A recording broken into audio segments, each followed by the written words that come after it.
Let's start the show. It's August 21st, 2014. Welcome to This Is Only a Test, the official podcast of Tested.com.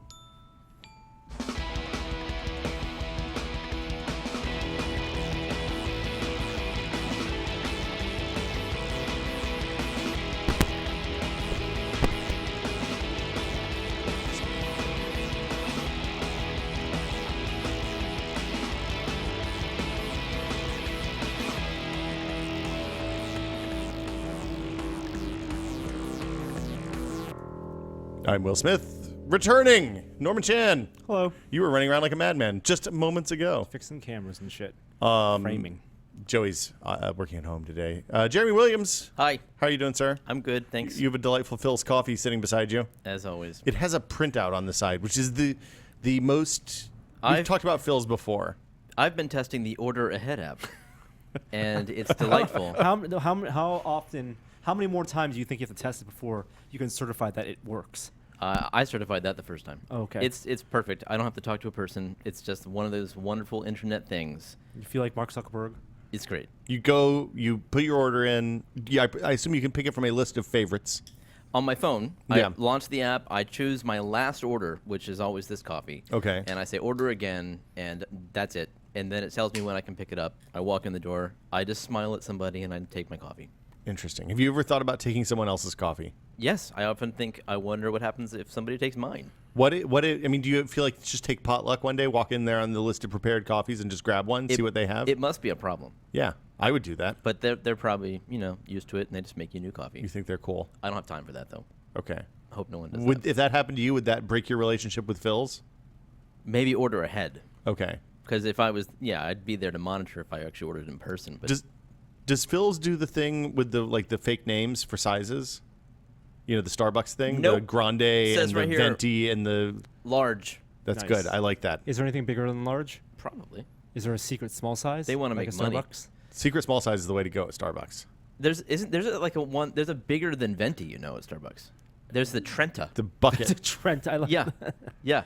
Trenta means 30 ounces. If you get iced tea, you want the Trenta. No water. Oh, that's right. The hibiscus iced tea is pretty good. Yeah, it's not bad. Short cappuccino is my Starbucks order. Short, that's right. It's Short. hard for them to fuck that up. Short stuff. Yeah. I've been using I guess jumping ahead, a espresso machine. What? You bought one? No, I have had access recently to one. Oh. And Oh, yeah, that's a having- nice espresso having machine, an too. espresso machine whenever I want. What's the cleaning like, though? Did you get the whole... Pain. Were you told how to operate that? Yes. Okay. So it is very easy to use an espresso machine as long as your grinder is set to the on. right settings. You're for using the a grounds. extremely expensive, well dialed in espresso machine. You're saying there's no talent in being a barista. Oh, No. There's Jesus Christ. I cannot do the froth. I'm saying you can make espresso, but to make a latte. Okay. Whole different game. Therein lies much of the talent. Or cappuccino. The secret is to get the milk swirling in a certain direction. Well, one or the other. actual frothing itself is difficult. I thought the art was in drawing pictures on top. Yes, but to be able to draw pictures, you need to, I did not realize this. A latte artist, you make your don't own call them pigments. latte artists. You make your own. You make your material, which is the froth, and how much froth you have. Your medium. Your medium. You make first of all, you make the canvas, which is the espresso. Right. Right. You make the canvas. right. I think the canvas is actually the milk. I think the milk and the coffee, Sure, the espresso, is the first pigment. The first third of technically the darker parts is the pigment. It's reversed. But the first third of the milk you pour lays the base of your drawing because you pour it in and then you let it white out a little bit. Yeah. And then you draw. You poke a hole, basically. Well, no, the good Right. people do it with the liquid. You don't have to use a Sure. toothpick or something. You don't know exactly as you pour, Yeah. you draw. But the amount of froth you get to build your canvas or pigment, Microfoam is what that's call called, it, just FYI. is all in the frothing. Mhm. And the steaming of the milk itself is a very it's an art. There's a knack. It's There's angles, there's raising and lowering, there's sound, there's temperature. Mhm. The people I know who are really good at that can do it with a pinky or a finger on the jug to tell how hot the milk is, and by sound. So you hold the small little metal jug, the Frothing pitcher. frothing pitcher. It's like a mini pitcher with metal. Called a frothing and pitcher. your pinky's on the bottom, and when that gets to a certain temperature, you know when the milk has a certain amount of steam, and then you raise and lower and tilt your angle based on that. Hold on. There's an easier way to do it. The easier way to do it is to put the pitcher. So if my finger is the frothing wand, you put the wand on the edge of the pitcher and you tilt the pitcher at like a 30 or 40 degree angle to get the milk swirling in a direction. So, and then at the very, very end, you just lift it out so that the tip of the milk, of the frothing tip, is just barely in the milk. And then it makes that kind of noise. It goes. Yeah. When you're making if you do it without getting it too high out, you'll make these minuscule tiny bubbles that flow like a liquid, but are really a matrix of bubbles, and that's what you're going for. Yes. But it's really hard to do. And that's at the end, and the temperature can't be too hot or not hot enough to a point to get the right bubbles. Well, and it's not only that. If you want the temperature to be right, because the drink is going to suck if the milk is too cold or too hot. Too hot, and often it's way too easy to get the milk too hot. Yeah, or you can actually also, it's also much easier to make bubbles when the milk's cold. So you can have too cold milk but perfect bubbles and have to stop. Yeah. It is a dance. How much does a nice espresso machine cost? To have one that you would have to wire into your water or your plumbing. So if you don't want to make lattes, you can get an awesome, if you just want to make espresso shots, you can get a really good single boiler machine. That means it has one chamber for making pressured steam to make the espresso, but it doesn't have a second chamber to do frothing, which is what you need if you want to make coffee and steam at the same time for milk. Those start at like $600 and go to maybe a couple of grand, depending on how fancy you want to get. Jesus. If you want to get something like the one that you're using, those start at several $1,000s and go up from there. Because essentially what they are is single group. Each one of those things is called a group head. The thing that makes the steam for the portafilter goes into. The portafilter is where you put the coffee. And then the steam that comes out of the wand, it's a group head. Basically, when you buy a high-end one of those, you're getting a commercial espresso machine like you would see at a fancy coffee shop, but in only one head instead of 2 or 3 or 4 like they would have there.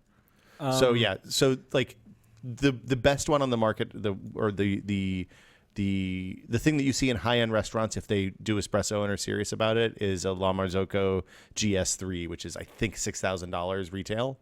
You can get them used for a couple $100 less, but that's plumbed into the system and it needs 220 and all sorts of crazy stuff. So wow, nope, yeah. Do not want. Lloyd had brought a milk frothing machine. Lloyd Case a long time ago. The spinner, but that's different. That's different. That froths, not steams. It serves the same purpose. If it does not. Chud coffee. Lloyd makes chud coffee. It's not chud coffee, but it's whatever makes you happy. If you're happy with that, that's great. But you can get like a $1,200 espresso machine that will do pretty well. That's the takeaway. And if you look at it as saving you $3 a day on espresso, it doesn't take that long to amortize the cost of the espresso machine if you actually use it. You still got to buy the coffee. You still have to buy the coffee. But the coffee's, you're paying a lot for labor Yes. on a steamed milk beverage. That's true. But you don't get the exercise of walking to the Starbucks. and placing your orders And online. There is that. Having that relationship with the baristas where they know your name. Because you placed your order online? This is Because true. it's printed on the side of your cup? Oh, no, I've lost that. Hi, Jeremy Williams. You're absolutely right. Hi, customer number 421379, arriving at 9:21 a.m. Yes. Do you tip when you do the walk up and grab? No. Always tip. What? You should always tip. With this? Yes. Really? Did somebody make that for you? Don't say it like it's Are they rhetorical. making 10? You don't have Are to they jockey making me like minimum that. wage in the most expensive city in North America? Man. Oh, boy. You owe some back tips. Now I have 2 things to feel bad about. All right. Move on. We were talking about something interesting before we even started here. We were talking about sweet tea. Yep. So while we're talking about caffeinated beverages, might as well just dig deep. So we've been going to this barbecue place that you introduced us to, I think, unless Norm introduced you and I didn't know it. I believe I'm responsible. Called Cat's Head Barbecue in San Francisco. It's very good for Northern California barbecue. It's cat heads. Cat Heads? Cat head. Yeah. Oh, okay. I always get it wrong. It's good barbecue for Northern California, and I would say it's pretty good barbecue even for like barbecue parts of the country. Damn. Yeah, like And you're for real. I like barbecue. Yeah. I'm a big guy. So, I mean, you're from that part of the country. I'm from there are multiple barbecue parts of the country. True. I mean, ultimately, what we're talking about is smoking meat over fire and then putting some sauce on it. Yeah, but you're not from Oregon. I mean, you're from a barbecue part of the country. I am from the South. You yes. know. How's Southpaw? Have you been to Southpaw Mission? No. I don't trust Mission Barbecue. Okay. All right. I'll go check it Cathead's out. is pretty good. Cathead's pretty good. I've had Memphis Minis, and I've had the Southern Barbecue Sandwich Truck, which is also awesome. That place is really good. Awesome. But I would say Cathead's is my favorite. Memphis Minis makes good meat, but their sauce is bad. And the Cathead's does good, like they do good sauce. It's not over molassesy. It's not too sweet. It's not too hot. It's not. It's just good barbecue. I had asked you about the sweet tea because they have a very unique flavor, and it's this kind of molasses dark flavor to it. It tastes sweet but dark at Yes, the same time. It's kind of dry, and it has this nice aftertaste. And I've been trying to replicate it for like 2 years now. Did you try agave?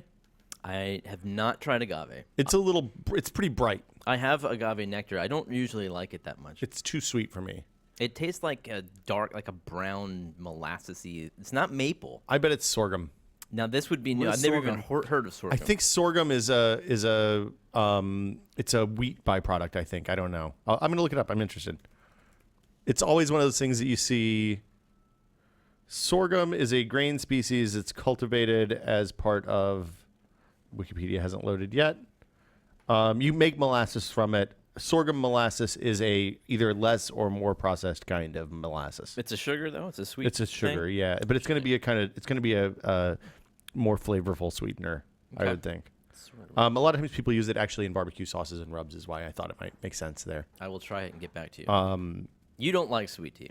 I am anti-sweet tea, mainly because of the diabetes. But That's a good reason. I try not to put sweeteners like salt. I don't add salt to stuff unless red meat I add salt to. I cook, obviously when I'm cooking I use salt, but I rarely add salt on the table. And I try to behave the same way with sweeteners. Good for you, man. I don't put sugar in. I put maple syrup in oatmeal. That's the exception, because you can't have oatmeal without maple syrup. That's the way I look at it. True. So we talk about tech. It's not a big tech news. I was out last week. I was on vacation.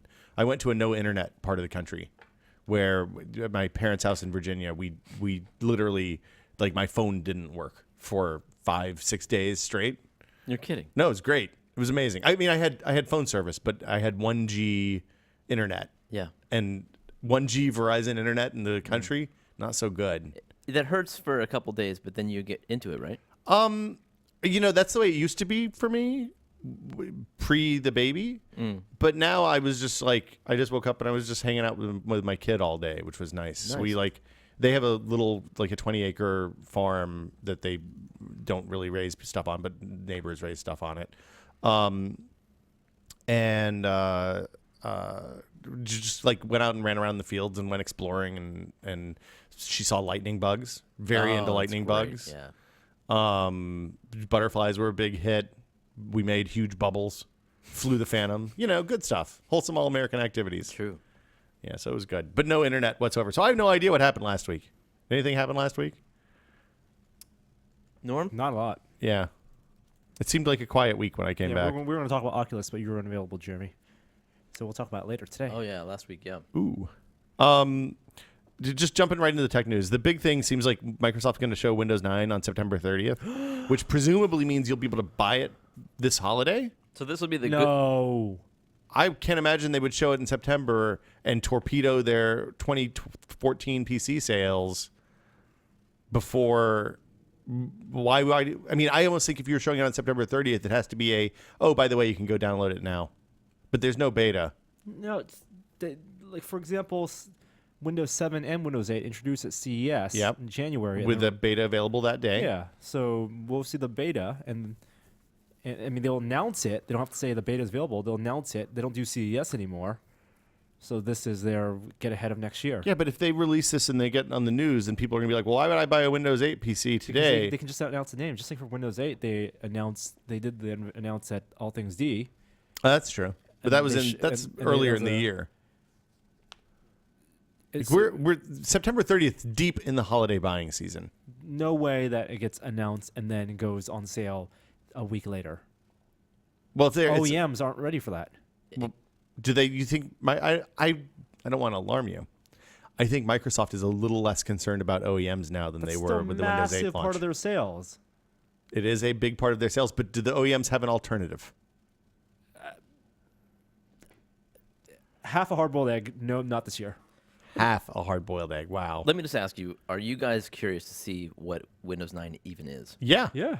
I mean, it's called Threshold. First of all, the code name. That's right? the code name. If it's a returned form, step up from waypoint 1. 8.1, didn't bring back the start menu. If this brings back a lot of things and puts more of an emphasis on desktop, then I will upgrade to it. Mm-hmm. I'll pay the $100. See, I'm still on 7, Yeah, same here. and I'm perfectly happy. The performance increase in 8.1, especially if you have stuff like SSDs, like you will be fine until you build a new computer. Is that right? I mean, I run an SSD right now, and it supports trim and all that stuff.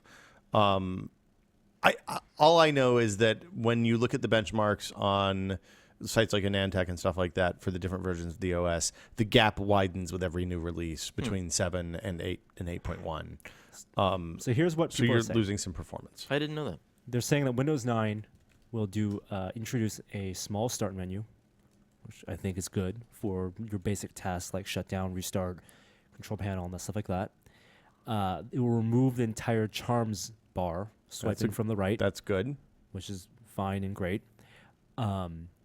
And it will be a developer preview in October after announcement in September. Is it going to be? That makes sense. Which means no way release this holiday season. Well, no. So if they're not going to release this holiday season, I question why you announce in September. Like, that seems crazy to me. Build already happened. Build was here like 2 months ago, month and a half ago. Yes, it was. You're not talking into the mic. Also, if you're not going to wear headphones, you have to be careful of talking to the mic. I don't know why September. I don't think it's this year. I mean, I don't think it. Like, I was shocked when I saw the September date, because I was like, that doesn't make any sense. Why would they do it now? It's just going to hurt. Blah blah blah. So we'll see. September 30th is 6 weeks away, 5.5 weeks away. I mean, I'm interested to see what they do. I'm interested. I don't know that we need a start menu back. I know that weird separation between the stuff on the start screen and the desktop, it needs to be fixed, because the fact that apps running now show up on the taskbar is better. Metro apps running on the taskbar is better, but it still feels like two completely separate environments.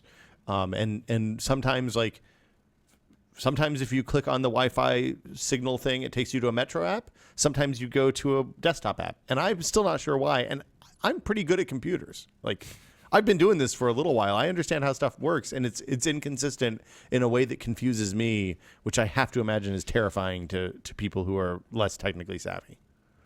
Anyway, so yeah, that's September 9th, September 30th. We'll know more. Do we know where that event is? Is that here or is that in Seattle? I don't know. Wonder if we'll be invited to that. On the Microsoft beat, Steve Ballmer has resigned from the Microsoft board to devote his attention to new things. He still is a fan of what Microsoft is, what they're doing. He made sure to mention Satya Nadella's new direction for the company in his resignation letter, which was posted all over the place. And he's still the largest single shareholder of Microsoft outside of like investment firms and stuff like that. So that took less time than I expected. I expected him to remain on the board for a while, but I don't know. Maybe he's going to go work at Apple. Yeah, that'll be the day.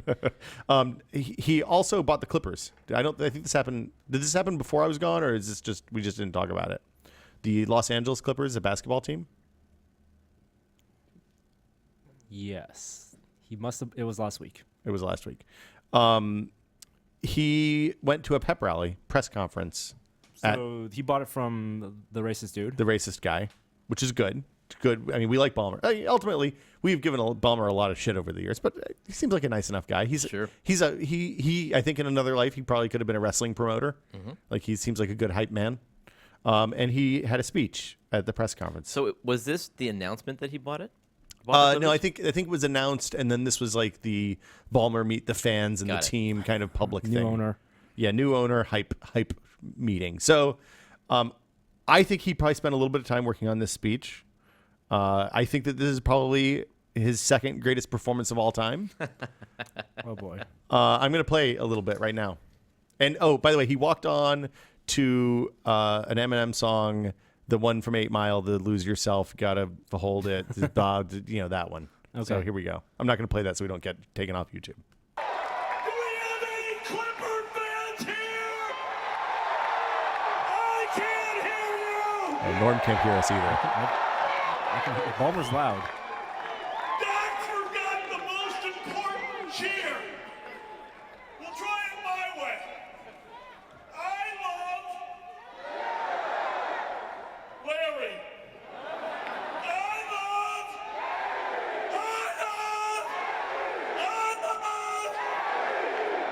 See, I learned quick, Doc. I was paying attention, man. I had to pay a little attention. Okay, it goes on like that for another 13 minutes. Whew. It's a lot of Ballmer. It's like Ballmer has finally released the shackles of corporate world and is fulfilling the role he was meant to play. Good for Ballmer. I'm excited for him. I want to see what happens. I might actually start watching the NBA again. So what was the deal with him leaving the board, and how do you go about it? He wrote a letter and said, "Hey guys, I'm resigning from the board. I think you all are doing great. I don't need to do this anymore." I mean, I'm sure that was the public version of it. Yeah. Yeah, who knows how. I mean, I got to imagine since the board probably was responsible for him leaving in the first place, I'm sure the private version of that was like some version of him walking out of the door, shooting the bird with two hands. exactly. Wow. And, yeah. It's and such is the way things go. Gates isn't on the board anymore, is he? I think he is. Is he still on the board? Wow. Gates is more involved now than ever. Is that is that the official Yeah. company line? Yeah. He's- Gates when Satya Nadella took the CEO position. Gates said he would spend. I don't know if he gave a specific Interesting. more percentage, time. but it was a. Did you see Gates' ice water Gates challenge? is still on the board. Did you see George Bush's No, ice water challenge? Can we just not talk about the ice water challenge? I just Why wanna do you not like raising money for ALS? I think that stunts are dumb. I just you know, wanna- there are people at ALS who have made videos specifically saying "shut the fuck up." People who say the stunts are dumb. I need this help, and this is fantastic. I think that the end of this whole thing happened when the congressmen who voted against ALS funding are now doing ALS ice water challenges. It's super silly. well, I don't care if it's silly. It's good that it And raises money. the I'm all better- for I'm not raising gonna- money. the better I'm not, good. yeah, exactly. I'm not going to. Has it actually raised money? It's made a ton of money. Oh yeah. Millions. Yeah. Okay. It's Like nuts. I think last year it was like under like several 100,000, and it's done orders of magnitude more money because of this challenge. I just so I just more wanted power to, to him. And this is all true. I agree with Norm, but I just wanted to point out that Bill Gates did the ice water challenge, and he built it. Well, probably had a contraption built in order to dump the water on him within 24 hours. When he used the propane tank to weld, the Yeah. propane burner to weld, that was funny. I mean, that was pretty impressive. It was good. That's a tight time frame. And yes, when you have Bill Gates money, there's no such thing as a tight time frame, you know Jeremy. What I think Will's problem is I think Will needs to be called out on the ice water challenge. no. Someone needs to nominate. Someone who's done it. That's needs what to I mean. nominate. Yeah. That's what I mean. Have you done it? Well, no, I have not been So asked to. for people, I get nominated 50 or 60 times a day, but it's mostly people who think I'm a different person. Yeah. I've also started getting people who are nominating me to pay for their college loans. So that's another new thing. It's the college loan challenge. Gary did it. Gary did it with Gareth Edwards. Gary- he poured water Gary- over. He didn't pour water over himself. He poured Yeah. water over the director of the Star Wars movie, next Star Wars movie, Did In he? the Yoda fountain at Lucasfilm. in the Yoda fountain. No kidding. Yeah. George Bush did it. Yeah. Which one? Younger. W. W. Laura Bush poured the water over his head. Yeah. It's Okay. fantastic. He looked like he was having a great time. Did he And paint then- the cat painting? I don't think he did any painting. Okay. The best picture I've seen of George Bush of late is him. I guess they were going to Nelson Mandela's funeral, and they were on with Hillary Clinton, and he was showing the heads of state and other people his paintings. Oh, really? on He the brought airplane. them there? Yeah. No. Oh, Or wow. pictures on the He had, okay, he on had the his phone, phone, I'm sure. yeah. And there's normal people. Those are going Oh. to be on Antiques Roadshow one day. What are these? What are Oh, wow. I would probably buy a W painting. Wow. George Bush did it, and then he said, "I'm going to challenge my friend Bill Clinton, whose birthday was just a couple days ago. Oh. And for his birthday, I'm giving him some cold water. Doesn't It's Bill have something a heart funny. condition? All those- I don't know. I mean, once you reach a certain age and you're a white guy, you have a heart condition, right? Right, exactly, yeah. Yeah. A little cold water, it's all right. Anyway. So Ballmer's off the board. The Clippers. Should we talk about the iPhone stuff? What stuff? Wait, that was a lot. That was a big jump. We went from I got no segue we there. went from Ballmer off the board to Jeremy mentioning Bill Gates. Yes. Yeah, there's a connection there. There's a connection there, and then The something handle, else. the handle, So- the handle that Bill Gates had was pretty good. Like, it was a good dump. He got really douche. Good dump. I liked that he was standing on a dock, so it was low mess, and the water went back to where it came from. Yeah. Like, it was very good. It was clean. It was well produced too. You know, like he watched the video Yeah. of him being called out and said, Look, nobody can say that Bill Gates doesn't have a sense of humor. no. Like, go back and watch those Seinfeld ads. They are still great. Better now than ever before. What? Remind me what those were? The Seinfeld churro ads. Oh my god. The shoe store. Yeah, those were weird. They were so They were good for and bizarre. Windows 7. No, they were for Vista, weren't they? Weren't they like Vista make goods? Yeah, maybe Vista. Because they were when we started it tested, Yes. I think, right? A little before that, actually. Ah, that was weird. Yeah, so it was, yeah. The shoe ad, shoe salesman, the churro. Shoe Circus. It was called the Shoe Circus. They were trying on shoes. It had no connection to the products whatsoever. It was really good. It was like Jerry and Bill. Jerry and Bill were doing a bit. I guess. Have you seen that new TV show, or I guess it's not new, second season, Nathan For You? No. No. It's very popular. It's on Comedy Central. It's hilarious. It's one of the best structured reality shows I've seen. The premise is a comedian, Nathan Felder. Hold on. What's a structured reality show? It's a show that they shoot live without a script, but they structure it.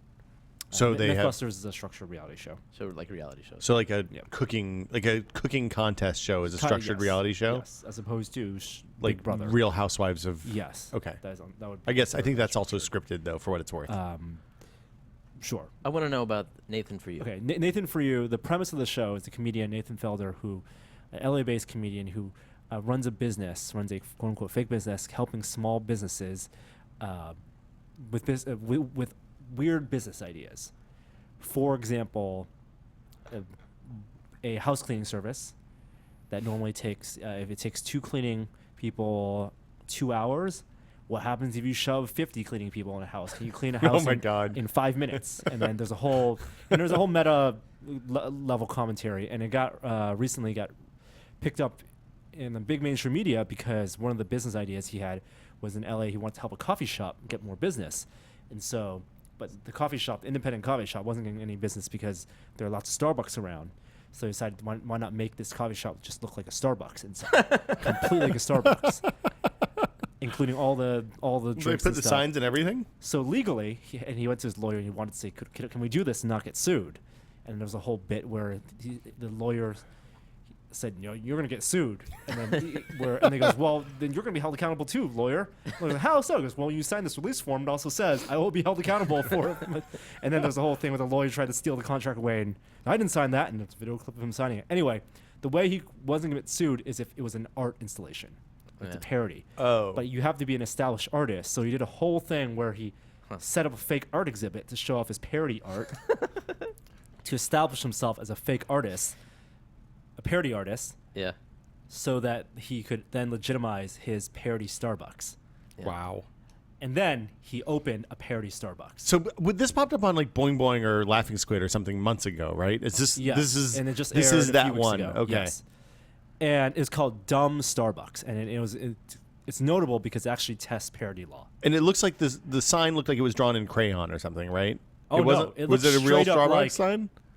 Starbucks, except it said the dumb. It in the wasn't. corner. It wasn't misspelled. It was. It was dumb, small, dumb, Yeah. the same font above, and then Starbucks coffee. Wow. And in a strip mall, and he hired people, and they had the drinks. Did they have green and aprons and all that stuff? They had, oh yeah, and he hired 2 people to work it, and they didn't have any health certification. Oh my The health God, department, really? And they didn't need to because it's technically art. Wait, he didn't convert an existing coffee shop? They made one? Well, he was originally going to convert one, Yeah. and then he did the thing where the owner of the original coffee shop wasn't as Yeah, I'm sure he wasn't into the idea. participating. Yeah. He wasn't into the idea, and so the idea was, oh, I'm doing all the fake parody artwork, and this guy isn't doing it, so I'm gonna do it on my Yeah. own. You got it. So he built out a fake Starbucks, Okay. and people flocked to it. Huge lines. People thought it was Banksy. Really? Yeah. It seems Banksy-ish, People kind of. sold their. People immediately sold cups and wares outside. You mean like they waited in line to buy something and then took it outside and turned it on the street for another $20? Yeah, the fake Starbucks, dumb Starbucks cups went on eBay. This is because of dude- the thing where Banksy set up in Central Park last summer or summer before and was selling prints with all the street artists, right? Sure, Like but the it was- reason people are looking for the gold rush. Right. Yeah, it was super elaborate, and he got all the attention he needed. But the reason I mentioned this show, Nathan, for you, and everyone should watch it, it's hilarious, is that one of the bits he does, one of the episodes, is he helps a convenience store sell, or a souvenir store, attract more customers by pretending there's a movie being shot in the store. Oh, that's interesting. Just constantly. So, or he says, for these 2 weeks, there'll be a Yeah. movie shot, and they need extras to come and help. And so people off the street think that there's a movie being shot, so they walk in to be an extra, and as they're being an extra, they buy stuff. Because they're hungry, you're presented with snack food. Or because they want to be in the camera shot where they have to go up to the counter and buy something. Oh. So he got a Johnny Depp impersonator, and then he also got a Bill Gates impersonator. And the Bill Gates impersonator is the best thing I've ever seen, because he's terrible. He's not Anthony Michael Hall. He's the worst. That's funny. But he's hilarious. So this guy has some really legitimately funny business ideas. Legitimately funny and terrible. Yeah. And he shoots them all as a reality show. It's funny. That sounds and good. The pretense, the subtext of the entire show is that people in LA are terrible. They'll do anything to be on camera, and they're Oh, terrible yes. people. Well, that's been established. Yeah, yeah. He did a whole thing where he wanted Except to solve for, of his course, own the people at our self-confidence parent problem. company. People on the street in LA, not people who have legitimate who have jobs. But he wanted to overcome his self-confidence issues, and he had trouble talking to women, so he staged an entire fake dating show around him. Wow. Well, who wants to date him? Who wants to date him? So this and is they called it The Hunk, and he hired a host who did not know it was fake. And there's a whole thing about Must be fun to have a budget for all your ideas. it's a successful show on Comedy Central. Yeah. Hugely successful. That's cool. Yeah.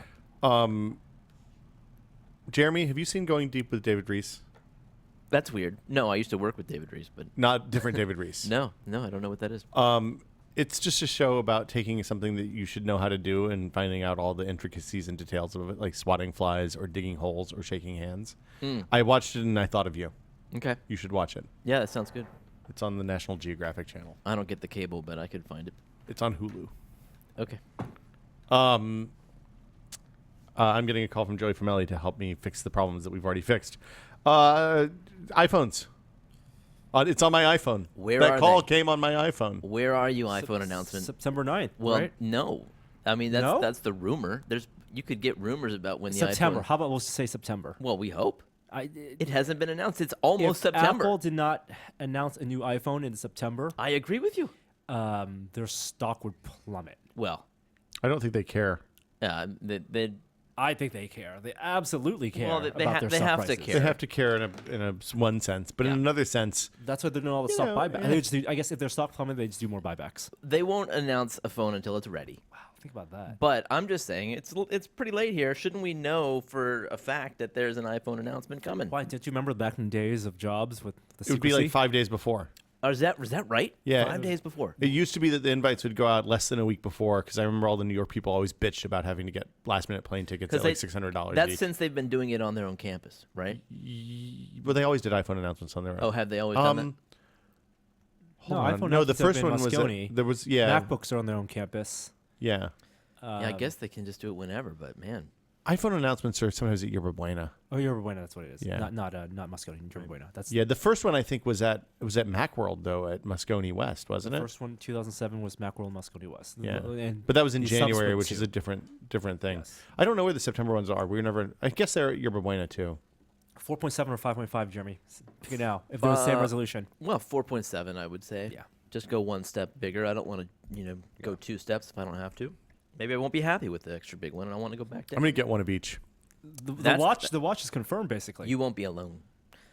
by the people in the know. Well, that's not a confirmation, Confirmed by people in the know. I suppose. But just because they're working on it doesn't mean it's coming out this year. There have been a lot of products that they've worked on and then never come out. I will the other half of that hard-boiled egg will be for the watch coming out this year.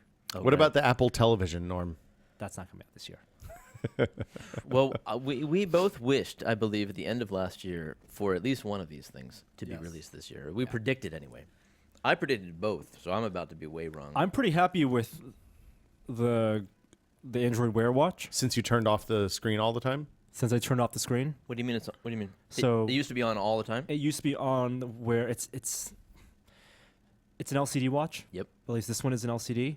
So it doesn't matter if the screen is on or a black screen with white text. It's the backlight is still on. There's a mode on this watch where if I don't actively use it, it'll still show the time, but it's a black screen and just the numbers for the time.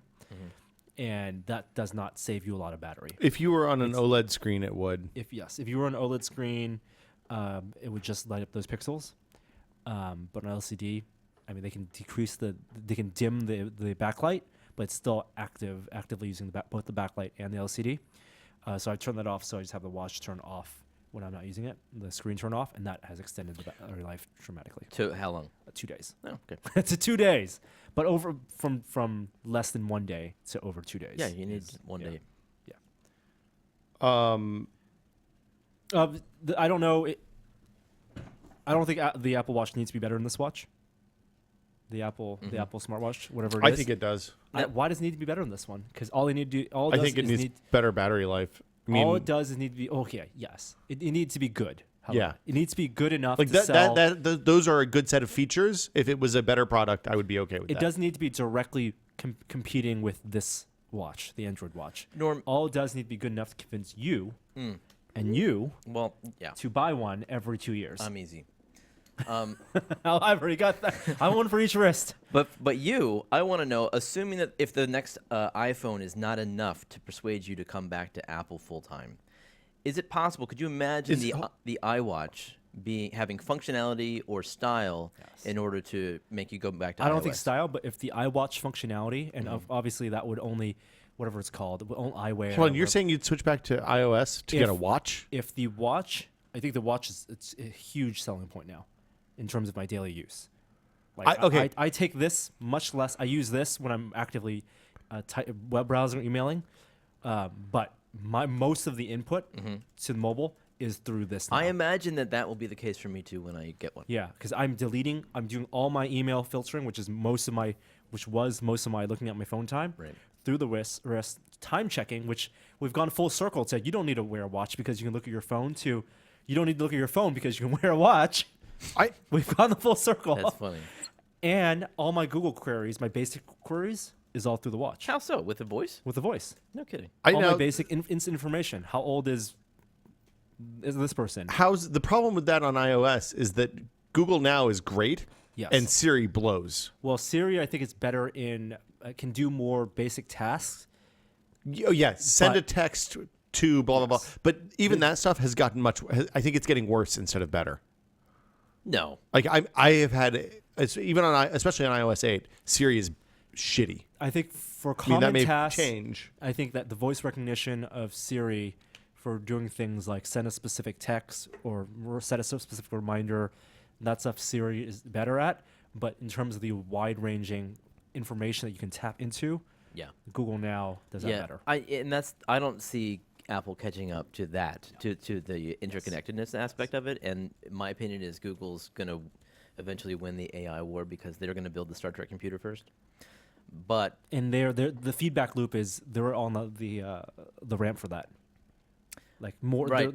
more Yes. people are using Google Now, not just on watches, but on their phones. Yeah. On iOS even, and that information is improving their AI faster than Siri's is being improved. yeah, but 'Cause- but what Apple needs to focus on is making Siri be able to control the basic functionality of the phone and communication, and respond to human speech in a way that where she understands what you say. And I think they know that they have to do that.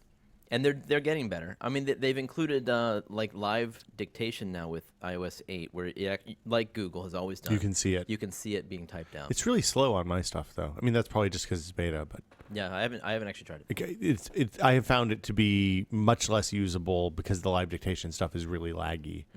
But that could be because the service on the cloud side isn't set up to use the new stuff yet or something. I don't know what's going on. But to answer your question, the phone alone and what I've seen of iOS 8 would not be enough to switch me back. I mean, who knows what the phone has. Right. But Potentially the functionality of that the watch phone pairing. Yeah. And what they do with Touch ID. Touch ID is just, if that has one password connection, that's a huge selling point. You mean if you unlock the phone with your if you don't have to use Touch ID when your phone's near the watch?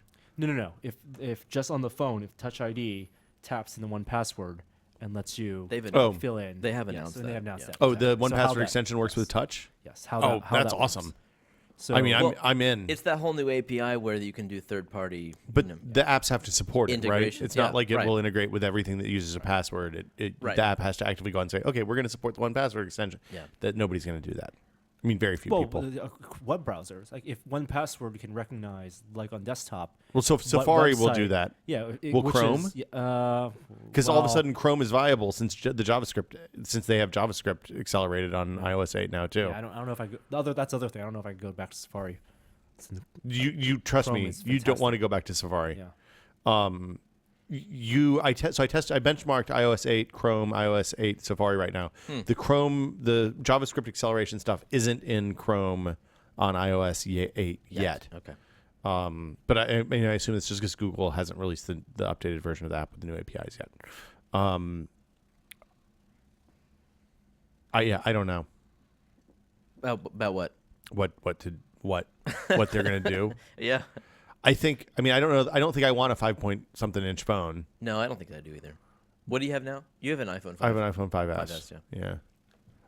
I'm really happy with it. Like, I feel like it's a really good phone. Now, you were suggesting that they might release 3 new hardware versions of phones. So where you got the 4, the 4.7, and the 5.5. So here's the thing. I don't think that we're going to see the 5S be the cheap version of the next phone. But they've always done that. No, they haven't. They didn't They do stopped that last last year time. because the 5 just went away. No, but basically the 5C is the 5. It's just in a Right, new but case. They're going to put a different case. They're going to make it look different. I see. So they're going to upgrade the 5C with 5S hardware, meaning they'll add Touch ID to 5C. Maybe. The Sapphire's expensive. I think they've If they're short on Sapphire. they're might be short on pure Sapphire. Right. But it's more expensive to do the full plate, the full 4.7 or 5.5 inch plate than it is to do a small and the Touch obviously. ID and the camera lens yeah. cap. Have you noticed? But you're saying there'll be a 4-inch version of the 6 of the iPhone 6. No, I don't think there'll be a 4-inch version of it. I said I would like there to be a 4-inch version of the iPhone 6. I don't think they're going to do that. Okay. There'll be a 4-inch 5C lookalike that will have 5S hardware, including Touch ID. Oh, okay. Yes. I think that there'll be a 4-inch. Here's what the big nebulous thing is. I think there will be a 4-inch one that still looks like the 5S that has the new hardware. You do. See, you do. I think I do. Interesting. That has a Sapphire screen. I don't think that they'll do. So you think you're gonna you think people? I think there's a 4.7 and a 5.5, or you can buy the cheap one. Wow. Or you keep your existing phone. So you're not gonna get the best hardware and a Sapphire screen unless you do. Unless you get the big one. Upgrade 0.7 inches. I mean, what Jeremy says is not that big. It's not that big of a difference. Especially if they keep the aspect ratio the same, which I think is likely. And a year from now, if they follow that pattern, there will be no 4-inch phone. I think it's good for everyone that they're moving away from the old aspect ratio, the old iPhone 4S aspect ratio, for developers especially. 3x2 to a 16:9. Yeah, I don't think that there's going to be. I would be shocked if there's a 4-inch phone a year from now. I'm not sure if it's 3x2, 4x3, 3x2. What are you talking about? Doesn't matter. Whatever The 320 by 640 resolution. Yeah. Or 480 by 320, whatever it was. 960 by. Yeah. 640. Anyway.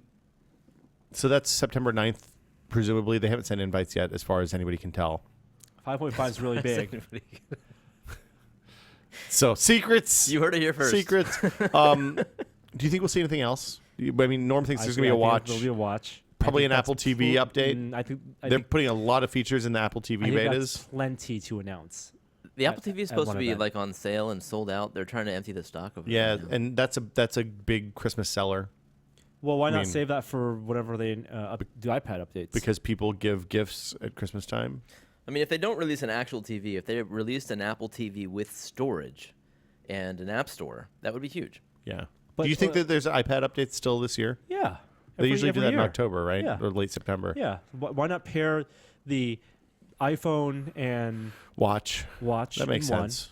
and Apple TV and iPad with the other, and then do stealth updates for hardware or laptops, and maybe do an event when they announce the Retina Air or whatever they want to call it. Are we going to see Broadwell MacBooks this year, you think? What's Broadwell? Is it the It's the next Intel Has- thing. the Haswell follow-up? January. Haswell It's a follow-up? Haswell follow-up. That stuff usually comes out after CES. Well, but that was delayed. It was supposed to come out in April or something and never hit. Full year. Yeah. The next Air might have the Retina display with more RAM, they're saying. That would be nice. I think it's not going to be the Air form factor. You don't think so? I think it's going to be more like the Air. Right now, the Air is tapered. I think it'll be flat. Well, that's like the MacBook Pro, right? Exactly. I think it'll be a thinner MacBook Pro. Yeah. I think that's the redesign for the Air, no longer the tapered design, because I don't think you can support that.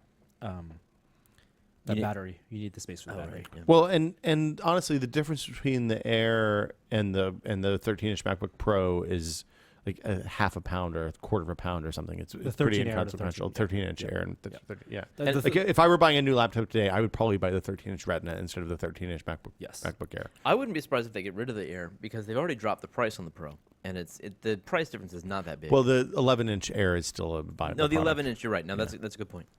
Yeah, the 11-inch. I mean, yeah, I would not. I know a lot of people buy the 13-inch because they think the 11-inch is too small, but it's the same resolution, and those people probably don't know that you can use multiple. This 11, right? Yeah, Yeah. it's the same resolution, and you can still use, or not the same resolution.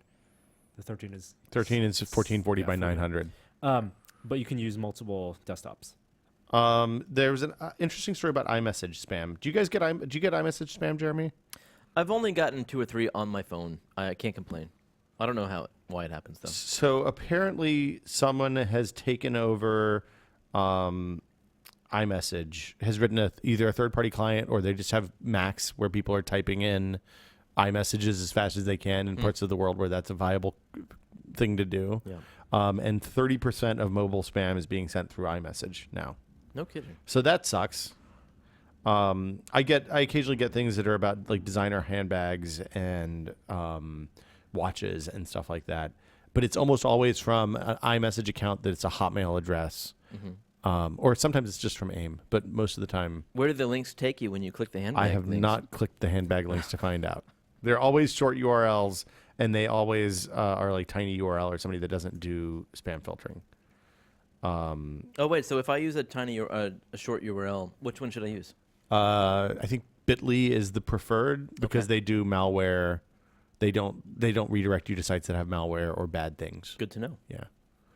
But also Bitly is a Liberian domain, so that's frowned upon. What Or about- not Liberian, Libyan. What about the Google one? Is that a good one? You think? I don't know. There's a I'm not- Google URL shortener. I'm trying to move. I'm trying not to add new Google services to my life. Let's see. This is this is a listener's choice episode, so the show notes are a little bit messy.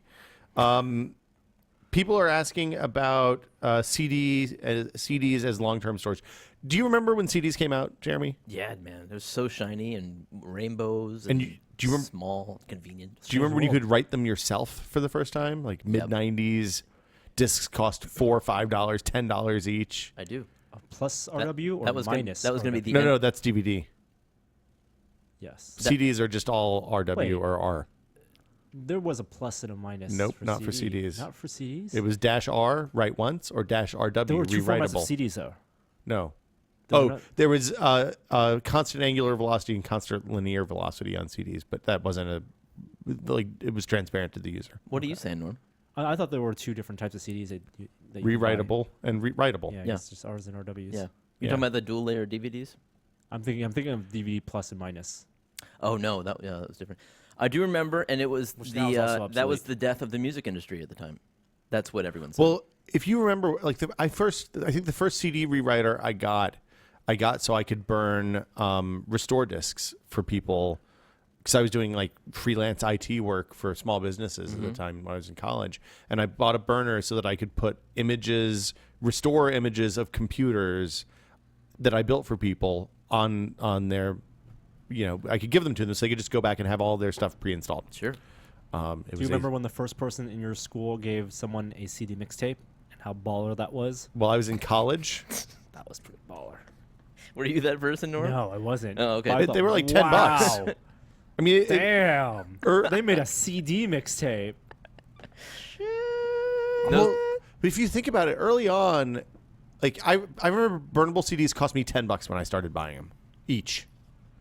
Yeah, I hear you, man. They were expensive. It was expensive. If you wanted to make a mixtape for someone, you burned it at 1x, which took 72 minutes because you didn't want to fuck up and have it bomb out your computer and lose $10. But also, like, it was a hard thing to do, and they didn't work everywhere. Like, lots of cars wouldn't play them. And then they made those CDs that were for music, and they cost a little extra because the music industry got a kickback from those sales. But those only worked in certain burners. Like those were if you bought a CD burner for your home stereo that looked like all of your other stereo stuff and fit into the rack. Those were a ripoff. Those were bad news. So, but burning discs is not necessarily how the professionals make them. They make them by pressing them. Stamping, stamping them out. And is there a difference in how long they last, the two different types? Well, presumably, because the rewritables and the writables are just dye that's etched in. And, if you ever left a burnable CD in your car and lived someplace hot where the car gets 120, 130 degrees inside in the sun, there's a lifespan of burnable CDs. I think that this is actually about what we're going to talk about is actually the Library of Congress, right? It's the Library of Congress. Preserve stuff on CD, and when writable CDs came out, it was originally pitched as a 100-year storage medium. I don't know how you test a 6-month-old or 2-year-old format to see that it's a 100-year-old storage medium, but all I knew is that you bought gold discs because those were the ones that lasted. Wow. We're 20 years into this now, Norm. What's happened? Certain manufacturers of CDs, there's corrosion. 25 maybe. Yeah, there's corrosion on some of those CDs, and it depends how you treat them. And it's internally, there's corrosion on the metal in the middle. Yeah, interesting. Yeah. This is for stamped CDs, not burnable CDs, right? Wow. It's a ongoing problem. Archiving is a thing that all research institutions have to deal with. Preservation, archiving, and that's why some people still stick with tape. There's still companies making tape, and but it's reliable. It holds a lot of data, 60 years, as long as you don't hold a magnet near it, or there's solar flares, I guess. A lot of people also use hard drives now, and just there's a constant cost associated with that as you cycle data through hard drives. Not 100-year medium. No, they are not 100-year medium. Yeah, 5. It turns out I replaced a hard drive that was failing last night. Yeah, it's a 4-year-old hard drive. Scary thing. Yeah.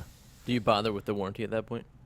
Because some of them have 5-year warranties. Probably no. This was a Seagate from 2010, probably. Backblaze, not sponsor of the podcast, but just letting you know,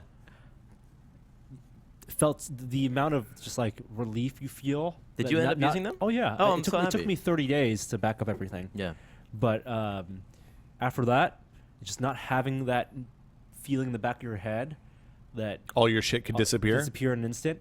It's lovely. Backblaze is per PC, right? $50 a year. I think it might be more than $50 a year. No, I think it's $50. But it's for one PC only. It's for one PC, but it's unlimitted storage. All the drives you can hook up to that PC are good to go. Yeah. Not network attached storage drives, but yes, all internal drives. So now that I have the right drive in that computer, I'm going to start doing that because that seems like the way to go. Yeah, I mean, I feel bad about like installing my Steam games on that drive that gets backed up to Backblaze, but they don't mind. Yeah, right. Comcast Storage is might cheap. mind. Comcast probably does mind actually. So what's the deal? What's going to happen to all the stuff that's stored on CDs, all the archival stuff? They treat them right, they'll be fine. What does treating them right mean? Like keeping it at the right temperature and humidity and all that stuff? Yeah, don't keep it in the sun. Don't put it in your car. Your music CDs that you keep in your car, those are the ones that will go first. So hold on, you're saying that copy of of Nine Inch Nails Year Zero that's been in my CD player in the car since I got an MP3 player the first time. Probably no good anymore. Yep. Well, that's a bummer. Microfilm is the other thing. Microfiche. Microfilm way cooler than microfiche. What's the difference? One is a sheet. I think fiche is a sheet, and film is a tape of Okay. microfilms. Okay. Status of sticker trade. Stickers. I have a ton of envelopes. They will get mailed possibly before PAX. And are they being mailed in the order in which they're received No. But I bought more stickers, I like the honesty. for PAX? so there'll be plenty for everyone. Why not bring in the packs? All your And I'm bringing them to PAX. Yeah, we're going to have They'll stickers all- at PAX. All these Yeah. viewers will be there, I also found out something special yesterday that we may have some special stuff at PAX too. dude. We'll have more about that later. If you're a member, keep an eye on your email. How many stickers? Do you think this is more stickers than last time or fewer so far? Like more people sending stickers? There's a the lot same of amount. envelopes on that pile on the About the same table. amount. I went in there and I was afraid like you had it all organized in some sort of scheme. And then I went in and sat down and I was like, hey, can you move this so I can sit down? You just swept the table clear. So, Is it these stickers? yeah. They are those stickers. Everyone gets both. Depends how many buttons you sent me. Nice. So if people want to pins. participate, is it still open? It's still open. How do they do it? There's a post on the site, and you can do a search, and it's called Search Search for for Great bu- Sticker Trade. Okay. And you want the 2014 edition, not the 2012 edition. What's Hyperlapse, Norm? Hyperlapse is a variation of a time lapse, where It was developed by Microsoft Research. well, Right. the idea of a hyperlapse wasn't. People have been shooting hyperlapses independently, and I What- think the most common usage of it was over in airplanes. Well, okay. There's one great video you can search online for someone sitting in the do an airplane ride, and he was shooting with fast shutter on his camera and moving his camera and tracking clouds as the airplane was flying. Yep. And then when he stitched those together as kind of a time lapse, which is essentially a stop motion video, the fluidity of the clouds and the movement, because he was tracking them with his camera, moving the camera Yep. as he was shooting the time lapse. Yep. That created a really cool effect. Whereas a normal time lapse, the camera is still Or It moves isn't- in a predictable way? or moves in a way that's not necessarily tracking an object or the movement of Okay. right? That was the differentiating factor. So, Microsoft Research developed a not really that new of a technology. Google but, did it with a Street View a few years ago, right? I disagree. I've never seen anything like this. Well, it's just image processing. So it's a lot like what they use their what was that thing called? The stitching program.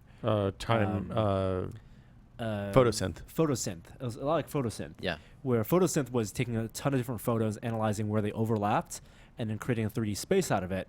And this, instead of doing that, you're taking a time lapse video where it could be a first-person time lapse of someone riding a bike through a city, and then finding the overlap in the frames, cropping them, and then smoothing out the time lapse to make it look really fluid. Yes. And just to reduce any of the judder.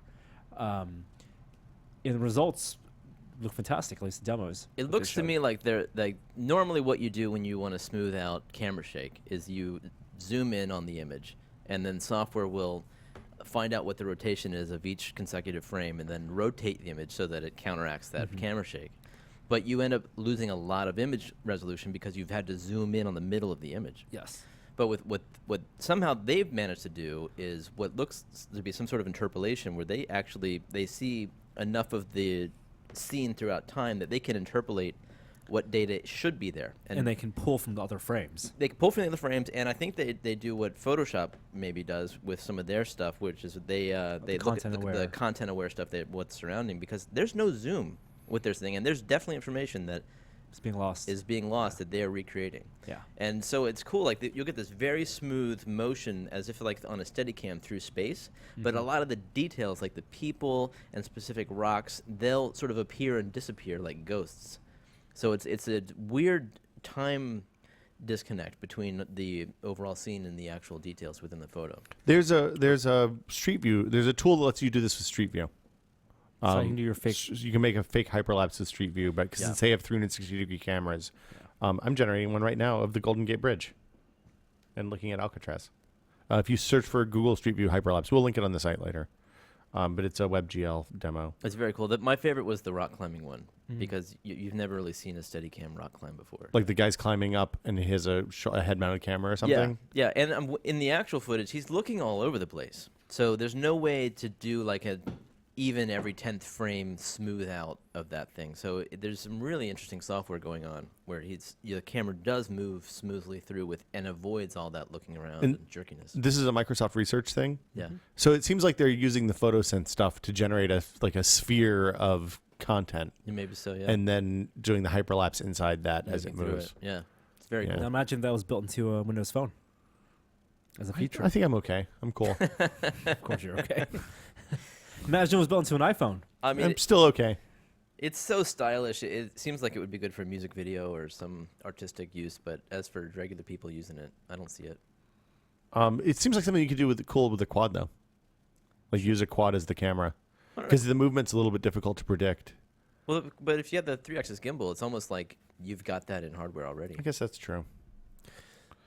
What else do we have on the list What is here? the story about Facebook willing to pay you money to find bugs in the Oculus? First I've heard of it. I have not seen that at all. Maybe somebody should read that while we talk about stuff from Gamescom. Wow. Did anything happen at Gamescom? Bueller? New Sony and Microsoft updates to the console. They both support Blu-ray 3D now. So you can watch Pacific Rim in 3D or Gravity in 3D. Wait, they didn't before? Nope.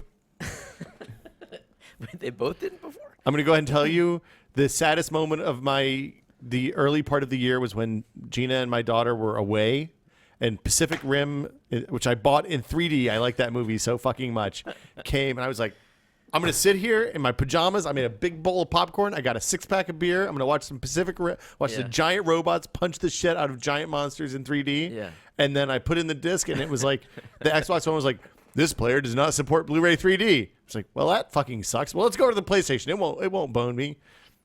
This player does not support Blu-ray 3D. They invented Blu-ray. And then I went and got my PS3 out, and I had to unplug the PS4 and plug the PS3 in, and like hook all that stuff. And by then it was ruined. The beer was warm, the popcorn was cold. I was just sad. So now all that stuff works, I guess. I haven't tried it. I was close to buying a PS4. PS4 is a pretty good buy. It's $400. Yep, I have one if you want one. It's winning the console wars. You have an extra one? I have an extra one. Why do you have an extra one? Mistakes were made. I pre-ordered Wow. too many. I'm not going to buy your extra one. Why not? It's never been opened. I thought Lloyd was going to give you his. Lloyd Case pre-ordered one and then he didn't want it. I guess that's what happened to Will here. Yeah, well, Will's bought 2 extra. we pre-ordered to have extra here, and Wow. yeah, Why can did talk you, why about did you it offline. return it? I forgot that I had it. He's got you Jesus. thinking about you. Oh my God. That's some It came money and sitting on a table. It came, and I was like, oh, and then I was cleaning out my garage a couple weeks ago. And I was like, Wow. fuck, this is an unopened 1%. PlayStation 4 box. I have an extra one, PS4 that I bought that forgot about. I was thinking about putting it on my desk in the office because I actually like. There's enough games now that I actually would like to play I it need when the 2 TV's PS4s in use. in my house. Yo, dog. One on either side What of are this you going to use your wall. PS4 for, Captain Xbox One? Well, the reason I was, and I didn't buy one eventually, but the reason I was tempted to buy one is because Newegg was offering a special deal where the PS4, which normally costs $400, you could buy it for $320, Ooh. which is $80 off, a full 20% off if you buy with Bitcoin. What? Yeah. Jesus Christ.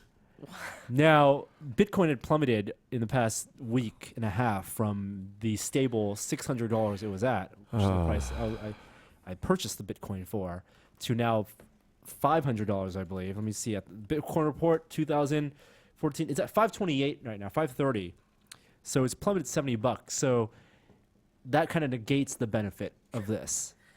But Newegg has a partnership with one of the Bitcoin exchanges, I think. Huh.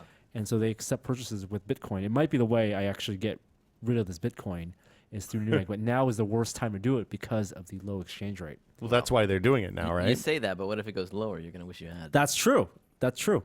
In that case, it might be writing it out. So anyway, aside from your Bitcoin PlayStation 4 shenanigans, Both Microsoft and Sony announced updates for OSs for the next-gen consoles. Blu-ray 3D support is coming to both of them.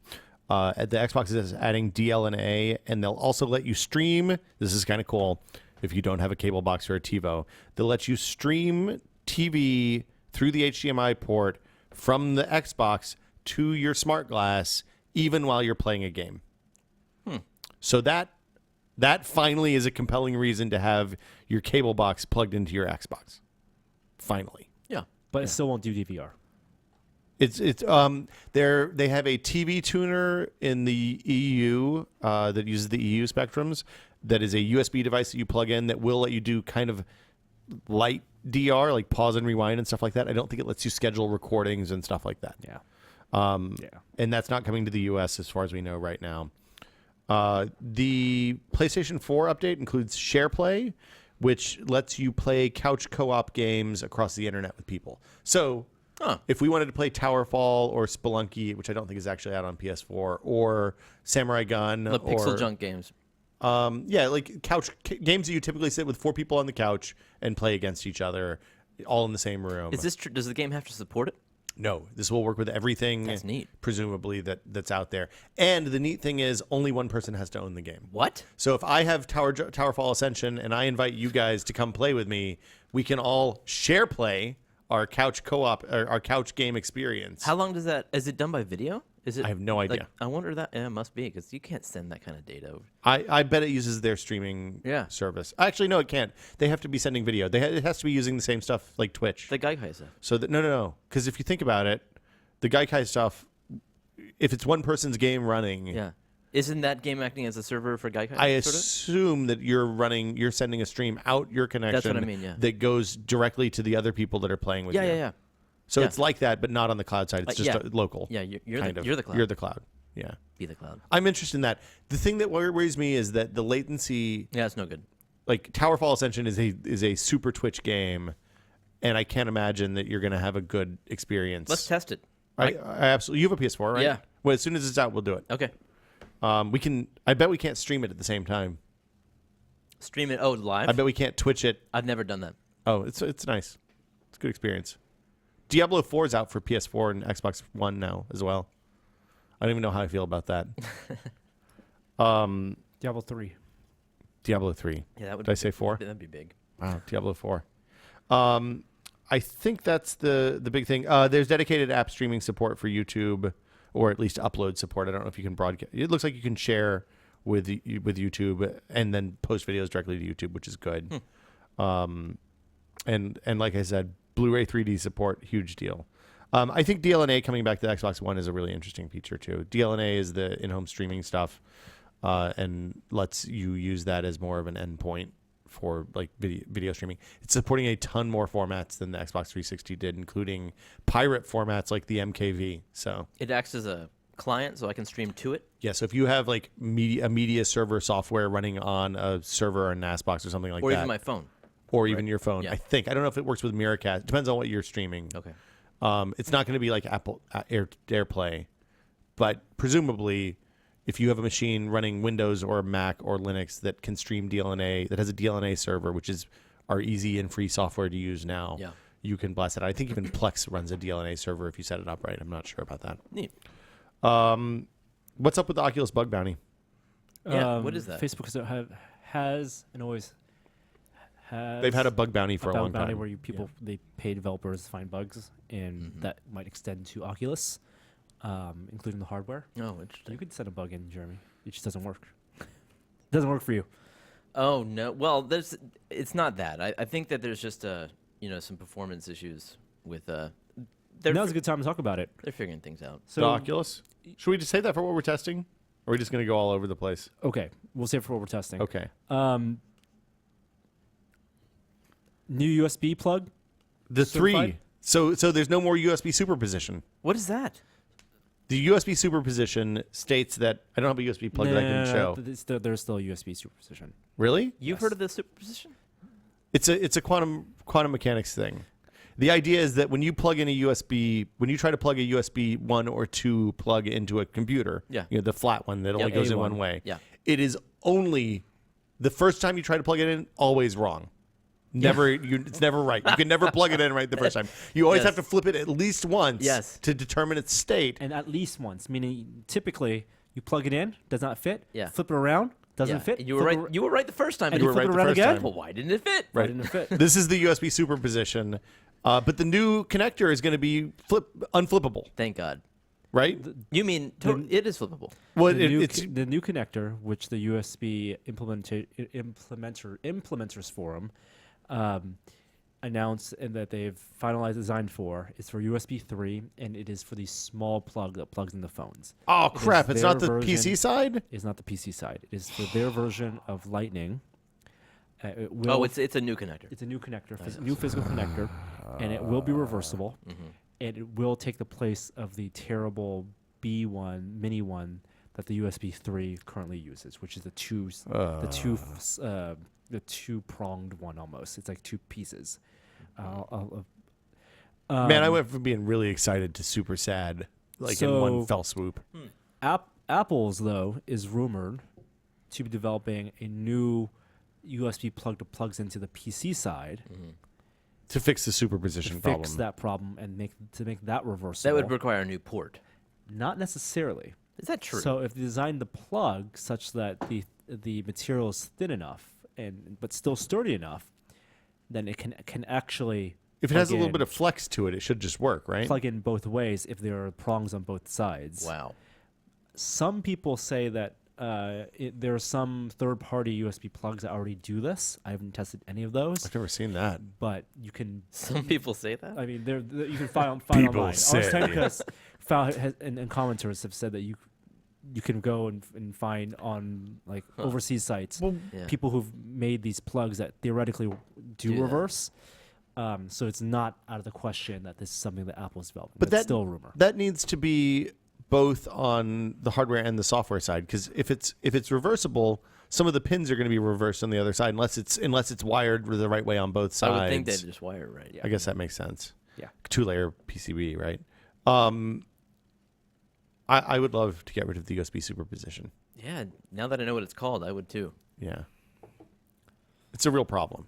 I Yeah. mean, it's a first world problem, let's be clear. And it was always true of the iPhone connector. And when everybody got upset that they switched to the Lightning, I was like, a year from now, this is going to be a good thing. Yeah. And it totally is. I a love good to thing. ride the Lightning. So good. Much better connector. I think I'm looking down the list. Is there more Oculus news? Oculus Connect is what, about a month from now? I guess there'll be news there. Okay. They've hinted that there will be some announcements there that you'll find out just about everything they're working on at Connect, including the possibility of a peripheral. So You mean a handheld some controller. sort of handheld controller for VR interaction. There was a story on Polygon, speaking of handheld controllers for VR, about the Move, where I think Ben Kuchera interviewed someone at Sony and basically got them to say, look, we think motion gaming is pretty dumb at this point, except if we're going to really do this VR goggle thing, it gives you a way to control your hands in the VR. Yeah. And so they're not, like, don't throw out your Move controllers yet. Also, they work for Johann Sebastian Joust, which is nice. Anything else out of Gamescom? I think that was pretty much it. Where is Gamescom held? It's in Germany. In Hamburg, I think, or Leipzig. It used to be in Leipzig. It's not in Leipzig anymore. I don't have any Gamescom stuff, but there are rumors. I think comicbookmovie.com was the first report on this, or whatever, the comic website, that Disney is working on an original Blu-ray release for Star Wars. Dun dun Oh, dun. right. Yeah, you mean the original cut. Original cut. Yeah. Yeah. Which then after that announcement, the rumor, which they cite, they have credible sources. Plenty of people said that's not possible Because of the licensing issues, where Fox actually owns the distribution rights to Star Wars, original Star hold on, Wars, Episode 4 in perpetuity. Yeah, well, whatever. I mean, Fox wants to make money. Yes, everyone wants to make money, and then people on the other side come back and said, well, in the DVD releases, in the special edition DVD releases, there were actually a special feature where they had the Laserdisc rips, and so Disney / Lucasfilm had already distributed at that point the original cuts. Yeah, I bought that box set of Star Wars just to get non-anamorphic DVD resolution rips of the Japanese Laserdisc. But I mean, the reason that they're saying that it's the other reason I saw that it was impossible, that people said it was impossible, is that some of the original negatives are just lost. Yeah, George said that. He said like when they were doing the original DVD releases, yes. right? He said the special editions is it, and you'll never see the originals because we've destroyed the negatives. No, they didn't destroy No. Well, them. no, They were lost. doing the restoration. No, they had to do permanent damage to them in the restoration process. But whatever, permanent damage in 1996 may be able to be recovered in 2014. Plus, at some point, the prints have surfaced. They had a theatrical run of the original. They had 2 theatrical runs of the original series You're in the saying 90s. new prints have come to light? I think there are some prints. Interesting. But they did 2 theatrical runs in the 90s. Like they did the OG series in like as the first pass, and then they made them better, air quotes, and re-released the 3 movies again as part of the 6-year lead up for Phantom Menace. So like I don't that dog don't hunt. No, I don't think so either. I mean, I think that was just George was very adamant that those are the special editions were the ones that he always wanted to make. Right. He didn't want people to see the originals, but now he don't control it anymore. Right. He does, and that gives him the out where he can say he could say, 1, he doesn't control it anymore. 2, now that it's released, and he'll have to back the release if they release it. If Disney decides to release the original in Blu-ray, George Lucas will have to come out. This and say, is the version I always wanted to release. No. He won't backtrack that much. But I think he'll say, now this is proof that Star Wars is an enduring piece of media for fans old and new, and now fans can have their cake and eat it too. Right. And now that people can love the new version and the old version. I think Fox will figure out a licensing deal to let Star Wars be released. And I don't Fox think will happily take a fat check. Yes, and for doing nothing. This Blu-ray will sell, like, I mean, I don't even know. Do you think so? It'll be crazy. Now the question, yes. here's the legit question for holiday, and I think I care more about this than Windows 9 being released this holiday, is if this Blu-ray release would come out this year or next year. I don't think it can possibly come out this year unless they've been working on it for 2 years. I mean, rumors, we've said rumors, a lot of rumors this show, but rumors say they have been working on it a long time. Really? Yeah, but I think it'll be announced well before its release. So Well, I mean, if 6 they wanted, months? this is perfect time for hey, this is coming out 2 weeks before Black Friday. Retailers should know. Retailers have to know because they got to order. Yeah, and they got to put out their promotions. I don't know. It'll I be would. a crux of their promotions. I wonder if there's going to be scenes that I see in the originals that I'm like, oh, that actually did look better in the Have you special watched- editions. have you watched the Harmy? No, that. Okay, so there's a couple big things that changed, right? There's the tentacles in the Sarlacc. There's the explosions at the end of the Death Stars. There's Han shooting second. Yep. There's the Jabba the Hutt, the terrible Jabba the Hutt. Dear God. There's the fact that Cy Snoodles and Max Rebo and whatever the band in Jabba's palace is completely fucking gone. Yeah. And they added a new CG dance sequence. The wrong music at the end of Jedi. Don't forget that. Oh my God! Yeah, and Anakin and Hans Christian Andersen, whatever that kid's name was, instead of That wasn't in the special edition. That was in the Blu-ray release. Is when they further fuck fucked that those up. guys. Hans Christian Andersen. What is his name? He's a recluse now, right? He's completely stopped at Hayden Christensen. Hayden Christensen. That's very good. Yeah, God. Oh my God. You've not watched Harmy? No. Harmy's worth watching. It's an illegal download. You can download it. What is it? It is a fan edit to make it as true to the original as possible. He took taking the Laserdisc, the Blu-ray, and all three and footage from like New Zealand broadcast, HD broadcast of the original series trilogy. So he uses special edition footage where applicable. Yeah, so I think I think the 2.0 versions ripped Blu-ray, right, for source on the stuff that doesn't get changed, and then he drops the fixed. Got it. I mean, they look really good. Okay. Yeah. Thanks for the word.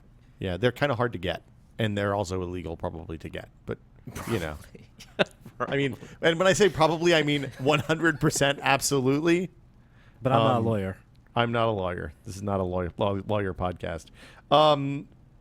I think it wouldn't surprise me if that releases. I'm kind of This year or next, because episode 7 is next December. makes sense to do it this year. They got to get all those kids who love the prequels to up to date on what happened between the prequels and the new trilogy. And to not release it during Yeah, the that's a holiday good point. season would be the most foolish thing ever. Everybody gets in their stocking, guys. I like my level of if they had done this remember when we were at CES and Panasonic announced that they were releasing the Star Wars Blu-rays. Mm-hmm.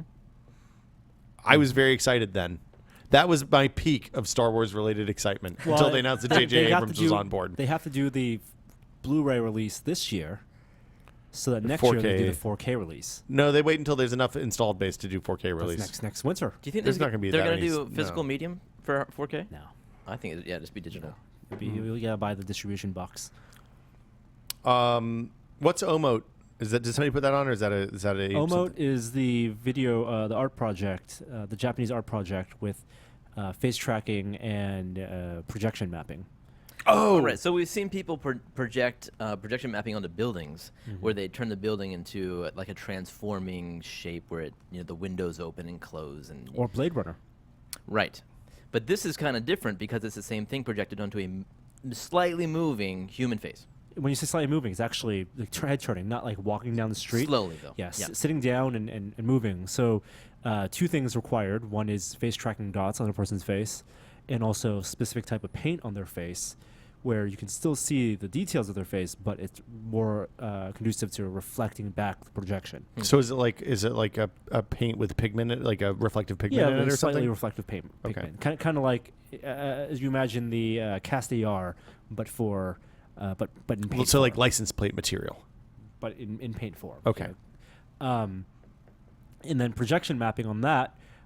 So the projector, I guess, doesn't even need to move because you can project, but the software reads the face tracking and based on a series of animations has modeled the person's face already, and can do cool things like animate their face and show robot face underneath them. Yeah. It was pretty awesome. Super awesome. Yeah. It's one of those surreal effects that like someone should put this in a movie. Yeah. And the model's eyes are closed the whole time, but the projection has them open, which is just eerie. And cool. the slight latency, that slight delay in the model moving their face, and the projection, the animation, that makes it almost holographic. Did you hear about the hologram lawsuit? What hologram? You mean like the CNN thing or the Tupac thing? Well, it's all the same technology, which is not really a hologram. It's called Pepper's Ghost, I believe. But Homer Simpson walked on as a hologram on the stage at Comic-Con. You can watch that video. Are they doing for the FXX thing? Yes. That started, by the way. Now? Yeah, we could be watching Simpsons right now. Oh, every Simpsons ever, now. For like 2 weeks. 10 days or 12 days or yeah. something. It's not that many days. Yeah, No, it it is. is, it is. It's How many- 277 hours, Is it 24 hours a day? 24 hours a day. They have commercials. With ads? I assume that. I mean, they have to have commercials. Otherwise, it'd be a Why lot isn't less. this on right now? There was a moment, like if it hadn't run over PAX when I'm going to be on an airplane, 200 hours? I would have just taken Jesus. see how long I can watch Okay, without Google. breaking. So Okay, Google. there are people who have dedicated their TiVo to this. How many Like that's it. episodes of The Simpsons are there? That's a lot. That's a lot of TiVo. Yeah. I mean, that would fill my TiVo completely. That's what I'm saying. I think there are people who are doing that. I don't want it with ads though.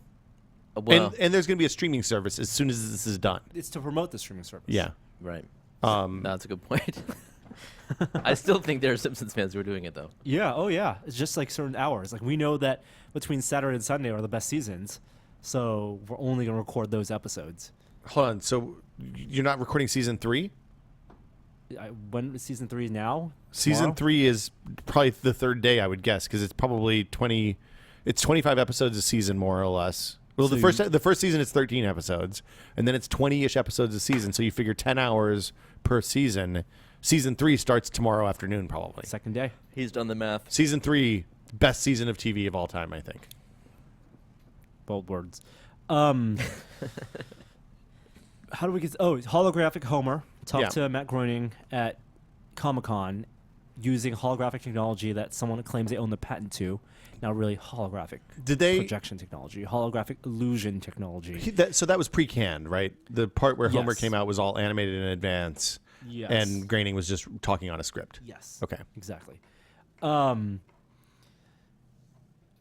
hologram technology, it's the same as like the Star Trek transporter toy. I don't know what that means. It's just a series of mirrors. Okay, so It's a room that's hidden offside, and then using mirrors, you can Wait, where do I buy this Star Trek transporter toy? probably Is it? eBay Playmates. It's a I real had thing? one. so Fantastic. is it just like is it like the thing with the two concave discs Yeah. where it looks like the pennies in the top Yep. but it's really in the bottom? Yeah. It's just So we could mirrors. build one of these? I see. It's Yeah. just mirrors. Hold on, we could build one of these? But the new technology in the hologram is that they use, instead of sheets of glass, they use highly reflective material that they can hover. Like off stage or On stage. on stage where you can't really see it? Yeah, exactly. As opposed to bringing a sheet of a big Can, mirror. can we build one of these? Probably Yeah, not. do that. I want to build one. That'd be fun, man. It's just math, right? We're good at math. What's the source material though? For the video? There's probably somebody standing over there. Do you have Oh, to like on a have separate like room, they project. They use a Like high power projector. And then they several render. projectors? I think 3. Yeah, All right. So what? Somebody owns the patent to this and they want money. they want money, All right. that sounds good. I mean, whatever. so we can't build one unless you want to patent it. Well, let's just build one for personal use. For science. Let's build one to fuck with the FedEx guy. Hey, man, I'll totally take that package. And then it drops, and then our thing breaks. I'm a ghost! Did you guys watch the fish playing Street Fighter 2? Fish versus fish? Nope. Nope. Did you watch the fish playing Pokemon? Nope. Fish was really bad at Pokemon. What are you talking about? There's a guy that set up a camera on his fish tank, and when the fish does certain things, then it triggers a key press in Pokemon. Automatically? Yeah, like he goes over to a certain part of the thing, and that mashes A. Or Huh. so now that he has 2 fish, or somebody else has done 2 fish, Yeah. and they're playing Street Fighter 2 against each other, and they're I'm gonna go ahead and tell you, fish are worse than norm at Street Fighter 2. I'm pretty bad at Street Fighter 2. You're pretty bad. You did okay. You're better than a fish. Do you guys know about the permissions in the Facebook Messenger app? No. Apparently it's insidious. I just clicked the link, so I'm going to find out with you guys. Oh, the Android mobile app. And it's been updated to say, hold on, in-app purchases. Do you guys use Facebook Messenger at all? What is that? Like the sidebar in Facebook where I can It's- message people? It's not a sidebar anymore. They made their own app now. There's no sidebar at all? On the iPad, there's still a sidebar. Or on I mean, Facebook, there's I mean still on a the sidebar. website, like on the actual website. Who uses a website? I This don't is know. 2014, man. Get your app on.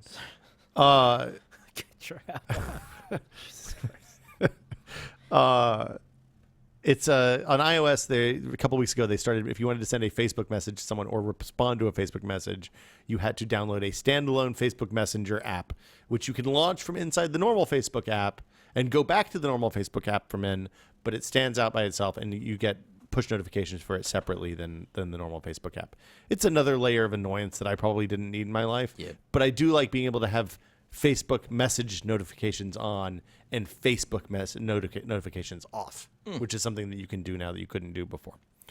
On Android, the Facebook Messenger app gets a bunch of permissions, including the ability to find accounts on the device, read your own contact card. That makes sense. Modify These permissions don't seem that bad. Access extra location. This is the problem with listeners. Oh, wait. It can make phone calls. It can write to your call log. It can reroute outgoing calls. It can modify the phone state. It can make calls without your intervention. Okay, so it gets a little hairy. Basically, it has every permission available, it looks like. So maybe if you're on Android, don't install the Facebook Messenger app. It's a good. I have not. Nice Good job, Norm. practice. Success. Tesla extends their drivetrain warranty to infinite miles and 8 years. So as many miles as you can drive In 8 years. In 8 years. Yep. That seems like a good deal. Yeah. Definitely. Did you read the letter from Elon? No, I don't get owner's letters from Elon's. Do you? I wish. The owner's letter from Elon, which he sent out to everybody who's on their mailing list, said, look, we said from the beginning that electric cars are more reliable because there's fewer moving parts. You don't have to worry about grease and all that stuff. We should have done this from the beginning. We're doing it now. Shareholders, there's going to be a little bit of an impact, but it probably won't make much difference at all. So I thought that was nice. Love that company. 8 years, infinite miles. I wonder how far you can drive in 8 years. Well, yeah, you got to charge. 300 miles at a time, 260 miles at a time. Cosmonauts found microorganisms on the exterior of the ISS. What? This is. Have you read? You saw the Andromeda Strain, right? You read the book. I didn't. Nope, have not, and I did not. Oh, you should. Everybody, stop what you're doing. Turn off the podcast. Go to Netflix. I think. Load up the Andromeda Strain. Have you read the Andromeda Strain? Netflix? It was for a long time. It may not be anymore. When did it come out? 74, probably. Yeah, classic. It's Michael Crichton's first book or first published book. Oh, that's how I know. Who's in the that, movie? Yeah. Just a bunch of old, probably now dead people. I don't know. It is a taut psychological thriller about a team of scientists, multidisciplinary team of scientists who have to take a probe that I think wiped out an entire town. Like the space probe crashed, wipes out a town, kills everybody that nobody knows why, and they have to figure out how it works. It is Okay. It is better than Jurassic Park. Wow. Special effects are not as good. But so wait a minute. moly. There's space organisms that are not from this planet on the space station. They have found traces of sea plankton and microscopic particles on the illuminator surface, which is outside the ISS. It could be from Earth. But It has to be from Earth. But the interesting thing is that it is surviving in space. well, yeah, we've seen that before. Those space monkeys. No, that's not a real thing. That's from Simpsons. No, we're not talking about the same thing. Oh. No, this little space little moles, little tiny little guys. They can survive anything, like extreme heat, extreme Oh, cold. molds. No, little guys, organisms. Moles. Yeah, I forget what they're actually called. MOLDS or No, MOLES? I'm saying MOLES. They're not actually called space moles, but they look like it, and they've released them into. Oh, dust mites is what you're talking about. Maybe, I don't know. They've released them into open space, and they have survived. That seems like a terrible idea. They're totally cool with it. Super mites come back alive and destroy us all. They're thinking maybe there was an impact on Mars that ejected these types of creatures into space in all directions, and some made it through our atmosphere and landed in. And that's where we seeded began? life Wow. on Earth. Wow. I guess I should find out what they're actually called. It's unclear if the organisms on the outside of the ISS are growing or multiplying, but if confirmed, organic. This is another argument in favor of the idea that simple life forms can travel through interplanetary space. Did you guys see the thing about what the space station smells like a few weeks ago? What does it smell like? Burning rubber and socks. Oh, that's not good. No, it didn't seem like it was a pleasant smell. like a gym. Well, except for the burning rubber. It is a gym. Oh, you got all those shoes that are rubbing against the floor. Do you think that when they come back from the ISS, they miss the smell? I think I probably would. Sometimes you're walking around, you smell something, and it triggers memories from your distant childhood or something like that. I gotta imagine if you ever smell a tire fire after you've been on the ISS, you're like, oh yeah, okay, yeah. Okay. So I know there are a lot of your listeners saying it's a tandigrade, Jeremy. It's a tandigrade. What's So a tandigrade? It's this little guy. See that little guy? What kind of animal is he? He's a microscopic tandigrade. He's not a mole. No, he doesn't have a little. He looks like he doesn't have a wiggling nose. Space mole, and they can survive just about anything. It's a snipe. Also known as water bears, or moss piglets. Water dwelling, 8 legs. So here are the smells of the space station. Smell of plastics, not unlike a new car smell. That's pretty much it. It's a tardigrade. It's not a tandigrade. Tardigrade. What else do we have on the list? I think we're getting down toward the end here. What we're testing. Do we want to talk about Facebook versus Twitter in terms of the Ferguson thing? No. Because that sentence got worse with every word. Well, it's interesting because Facebook filters so that when people are rioting in parts of the country, and my Twitter feed is full of people talking about people rioting in Ferguson, Missouri. Facebook is all about people dumping buckets of ice water on themselves.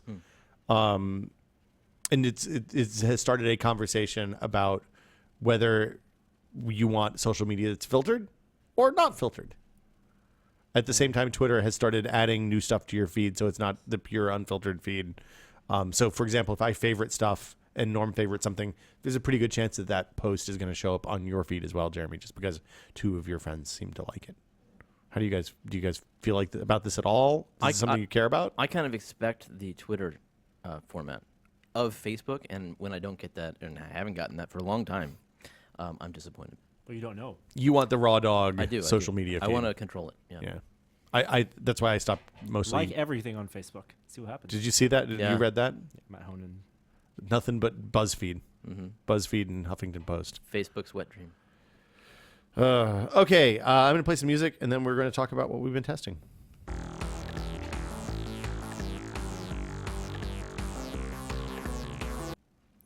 We have a lot of stuff on the what we've been testing list this week.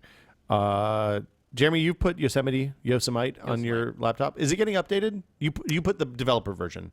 Yeah. Okay. They just had an update. I got it the other day. recently. Yeah. Do you know if the public version got updated? It's not the same update. It's not the same version.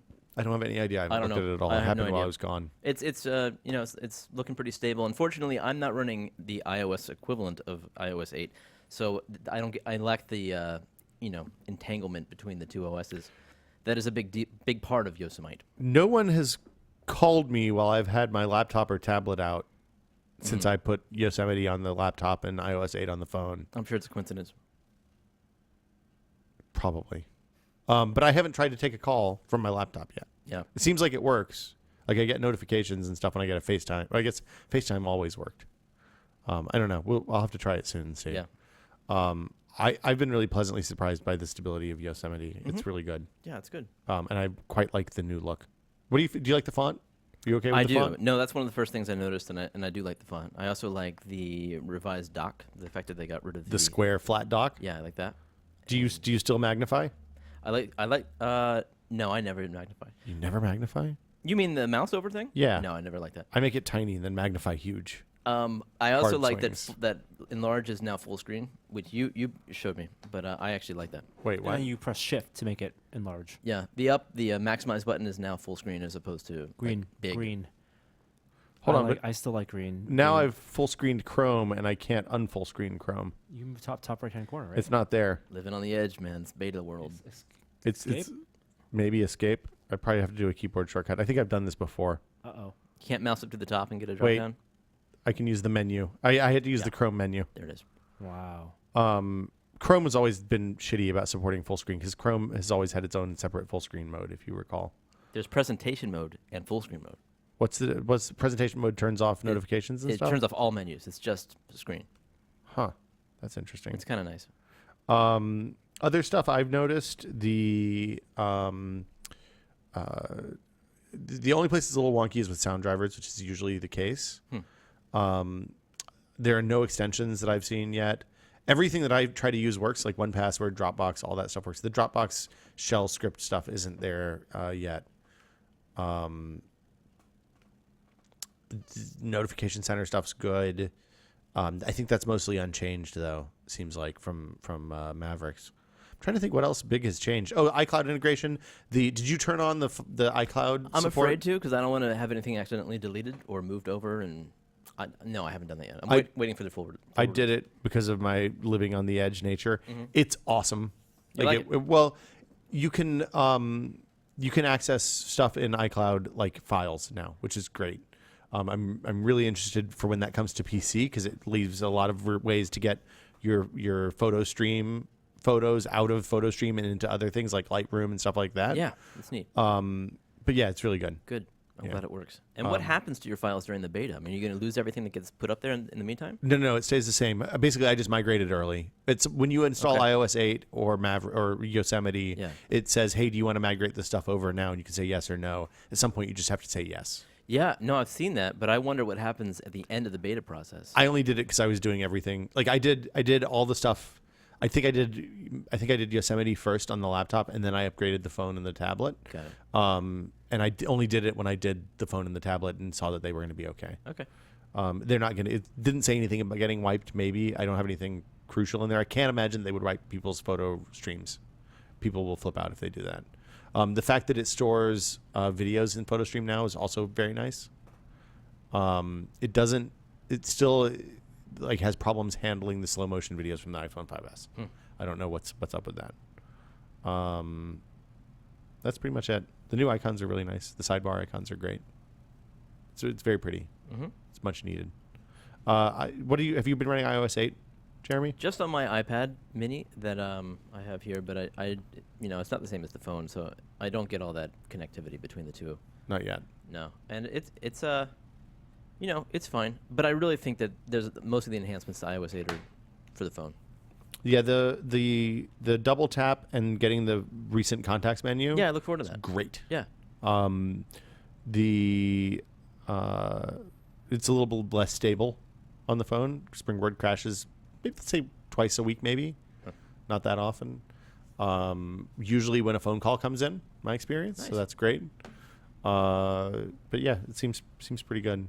Battery life is a little bit better, seems like, which I thought was interesting. The big change on iOS is that now you can see battery usage for me, so you can actually see what's using your battery. Yeah. So if you go to just settings, general usage, there's a battery usage tab where it shows which apps and phone services are actually hitting battery and gives you a percentage, so you know that it's Facebook that's using the most background battery, and it does that over the last 24 hours and the last 4 days. This So was that the good. first week where they expected an iOS update and didn't get one. They've been one every 2 weeks. Yeah. So I don't know if that means it's getting more stable or if they just weren't ready to release it. It seems pretty close. Touch ID seems a little bit more reliable now. It could just be because I started from scratch. I did clean installs on everything, which was it's time. Wow. It's only 1 month. Yeah. Till Release, possibly. September 19th is what you're saying? It is almost exactly. Is GarageBand September seems to have 19th a stopped. Friday? September 19th is a Friday. Is that Wow. bad for the recording? Yeah, that's super bad. I'll pull it from the YouTube file, though. It's no big deal. Let's see, what else have we been testing? Elite. We have Elite on the list twice. We like it so much. Holy moly. You guys are flying in space with goggles. And did you get a stick too, Jeremy? I got the same HOTAS that Norm here has.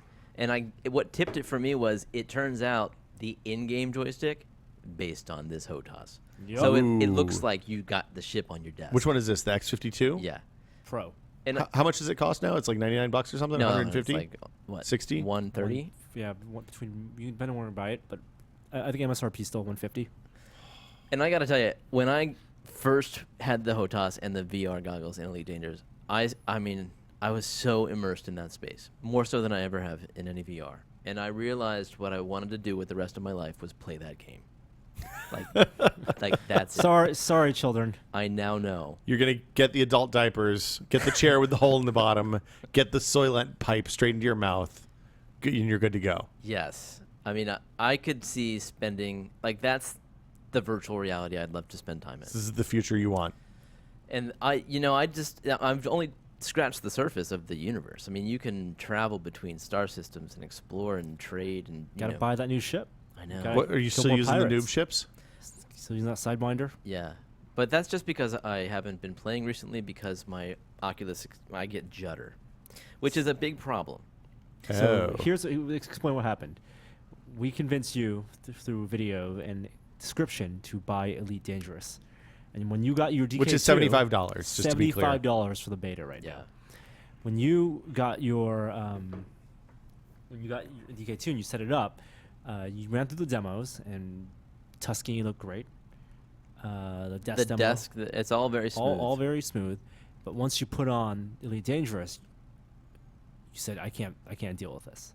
Yeah. I'm getting dizzy. It's not a smooth 75 hertz, which is what that monitor runs at. And Oculus has been clear that every content that gets made for DK2 needs to run at 75 hertz. Uh-huh. So the weird thing is, if I run the game on my regular monitor, I get 75 hertz on max settings. It's not a problem. And my main monitor is higher resolution than 1080p. So I don't think it's a performance issue. There's just something else going on. Now, the Elite Dangerous, like a lot of the official demos, they don't support the latest SDK from Oculus yet. It doesn't support direct rendering to Oculus. It's still a version 3 of the Yes. SDK. Yeah. And it's still, as of yesterday anyway, it still is that's still the case. So I'm just hoping that after enough time that this will get worked out. I know that there's if you look at the Reddit Oculus subreddit is a really good resource for trying to figure out how to get stuff working and what the good stuff to work is. I check it every day, and this has been a huge point of discussion. A lot of people experience this, not just in Elite. Yeah, In a lot of it's a lot of Unity demos. There's problems. Yeah. One of the things I had heard is to turn off VSync in the game and let the video card settings control that rather than the in-game settings. But it kind of reminds me of like the early days of GL Quake, if you remember that, where everybody's like, there's tons of commands out there, there's tons of stuff you have to figure out, and everybody's just kind of hammering at it. And when you find something that works, you share it, and then it's just like this weird word of mouth thing that traverses the internet to find out how to get stuff working.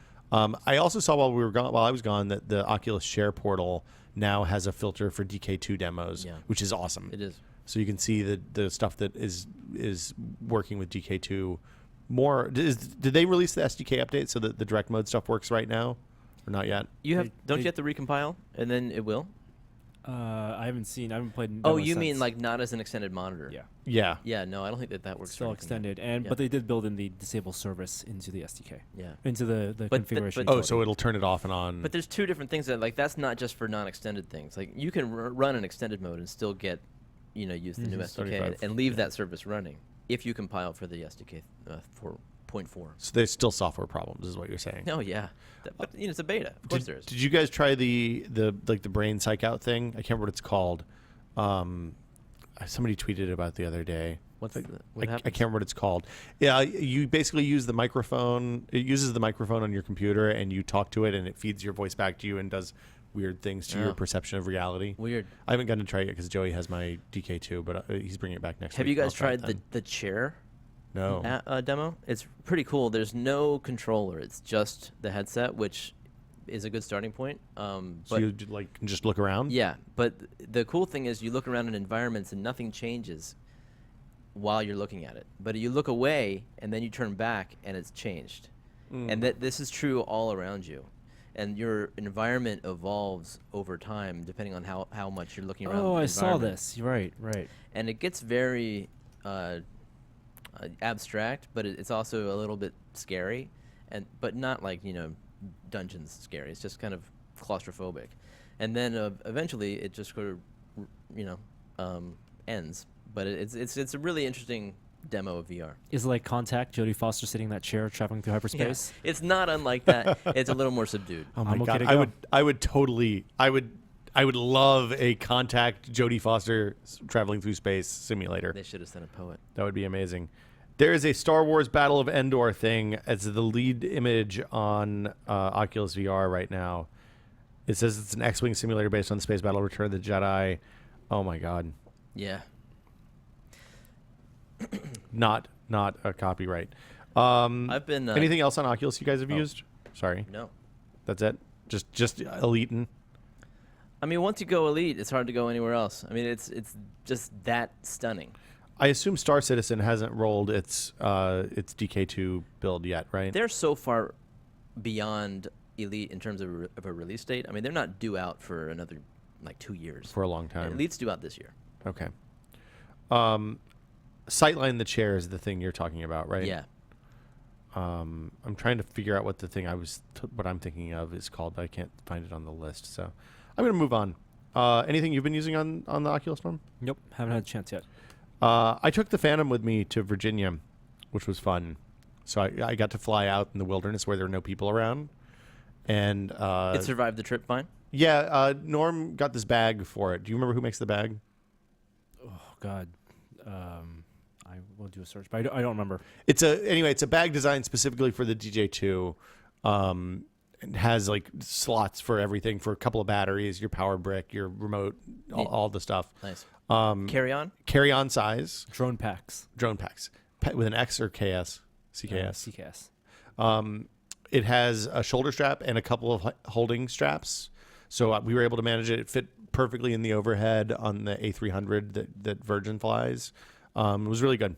But it was fun to fly out in the wilderness because everybody wanted me to take aerial photos of their like farms and houses and barns and stuff like that. And you did? I did a lot of flying, yeah. Nice. Like we did at least one flight a day pretty much. Cool. And did a lot of like cool like because we were out in the middle of nowhere and there were no cars, I was able to do like cool tracking shots over roads that were deserted without people on them. One of my parents' neighbors has this long tree-lined entry to their place. I was out west of DC about 45 miles, 50 miles. So it's literally like rolling hills farmland with wooded areas. And it's all that everybody has environmental easements, so they can't cut down trees or build subdivisions or stuff like that. Will you consider posting some of your video? I'm going to post some of them. Yeah. Great. I got to ask permission of the people whose places they are, but yeah. So I was able to do like cool intro shots of people's farms where you like fly above the tree-lined streets and tree-lined driveway and all that stuff. It was really neat. It was very, very pretty. It was all green and it had been raining nicely, so it was a good time to shoot out there. I'd forgotten what rain felt like. Norm, you've been testing the Sony RX3. I got it literally yesterday. What is that? It's a small pocket camera. I reviewed the predecessor to this and the predecessor to that. Is it a zoom or fixed lens? It's a zoom. Okay. The new lens, it's $800. I bought this for myself because based on reviews, this is the one to get. This is your carrying when you like go out places or go to PAX or something like that, Cam. If you don't want to carry your this will be big the DSLR PAX camera. The 2/3 sensor? No, small 1-inch sensor.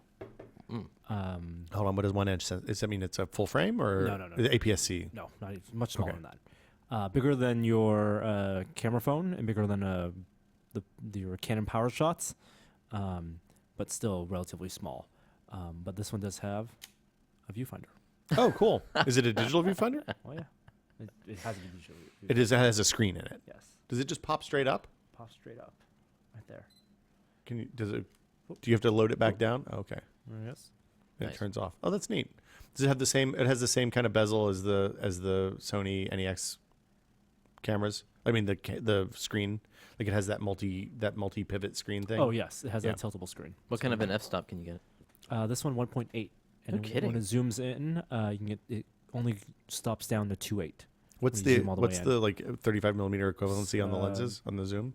It's 70 millimeter when you zoom in, which I think is like, I want to say it's 140, maybe a 2x, a little more than a 2x. Okay.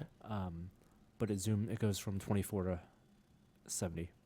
So 24 is going to be pretty wide, right? It's not wide angle. 24 is comparable to like. Oh, right, because it's Like going to be 50? bigger. It's going to be like a 50. That's not very That looks like wide a at all. 35 maybe. I'm a good-looking guy, man. You photograph well, Jeremy. How do you like how does it control? How do you like the controls controls? are exactly the same as all the other ones, which are good. Okay. Same settings and. Can you tap to set exposure spots, or are you doing center no exposure? touchscreen. No touchscreen. No No, touchscreen. that's surprising. This day and age. touchscreen sucks on all those I don't cameras. like touchscreen. Yeah. I dislike actively. It has all the Wi-Fi stuff, which I like. Just surprised. Oh, 'cause so you can pipe your photos to the computer without having to plug it in. That's nice. Oh, and maybe your phone. To your phone. That's why I like it. That's neat. I pipe all my photos to my phone as I'm shooting. Can And you it have shoots them well. like go directly to PhotoBucket or something? Probably. There's probably some app that'll do Flickr that. or something Some like that. Android thing. There might be something that lets you like index in certain folders. I don't know why I said PhotoBucket. PhotoBucket. You love PhotoBucket. Jeremy Williams, PhotoBucket endorser. Yeah, Google Plus and PhotoBucket. What's so like if you're looking for a camera now? We had a question.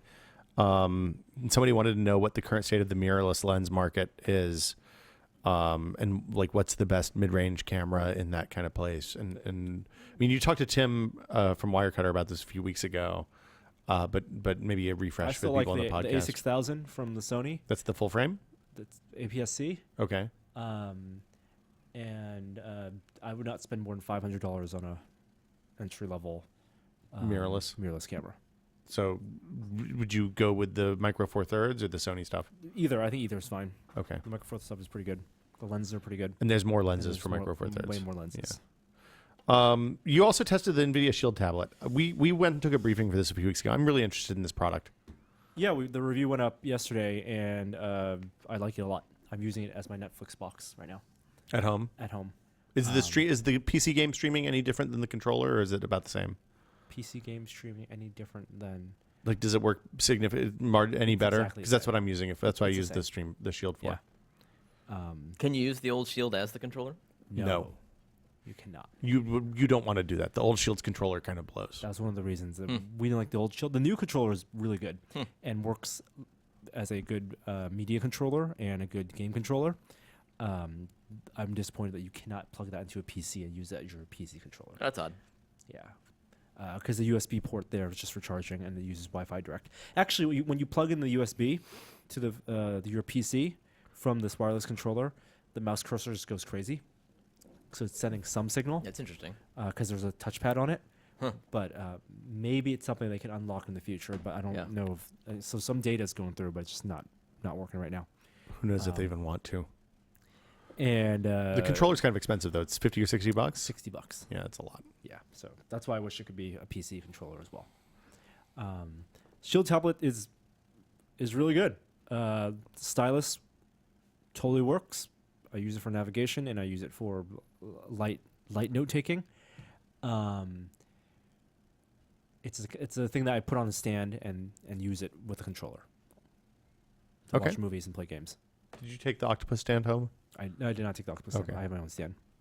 I can make you an octopus stand if you I want. think I'm all right. It's a little too much. It's a bit much.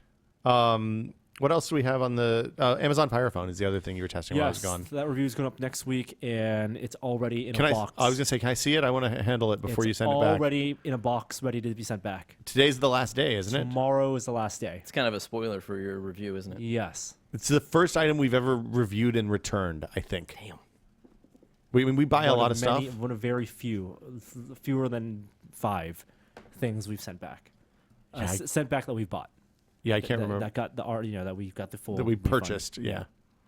It's not good, is the takeaway. But I tried to get you to tell me one thing that you liked about it, and I don't think you got anywhere near there. Was the call quality okay? Did it sound okay when you put your card in? Fine. Yeah, that's the one thing that I think that it. Well, nope. Can you? Nope. It was not superior. Does it have voice commands at all? Yes, there are voice commands. Okay. The Fire stuff will do voice stuff, or the Firefly, but no. So you can say "call my wife" or something like that, and it'll call your wife, or it will do some recording. Okay. It is a good audible device. Okay. You mean an audiobook thing? Yeah. Just like my iPhone and my Android phone, my iPad, my computer. Yep. Okay. Jeremy Williams, you and I have both been testing the same thing. Oh, have you? Yeah. OctoPrint? Octopi. Octopi? I've been using OctoPrint. Yeah. So we should explain. OctoPrint is I think it was made by the folks at GitHub. Oh, wow. Or it's like a side project because they have a 3D printer and wanted to control it remotely. But it's basically a print server for open 3D printers so that you can plug in your 3D printer into a small computer or Mac or PC or whatever, and then control it remotely, send print jobs to it, check and see how it's doing, have a webcam attached to it if you want. Which frees up your computer. Because I didn't realize that when you send a job to a 3D printer, I'm only 3 weeks into this. Yes. But when you send a job to a 3D printer, it's not like your inkjet, where the job is then taken and stored in RAM on the printer. It's like your computer's constantly sending it the G-code signal. Well, so you brought the printer bought Simple Metal, and Yes. it has a micro SD card slot. I'm not going to do that. You can send it. I can. I think with Repetier. Yeah. You can send the job to the card and then print from the card. I don't know how to do that. You have to plug it in. But yeah, the having to leave the printer plugged in, like it used to be when we started out doing Print the Mystery Object, it was a real pain in the ass because we didn't have any spare computers around, and I had one laptop. So if we wanted to print something and it took 3 hours, that meant I was standing next to the printer working or in the background of the video while it was printing. Mm-hmm. So it kind of sucked.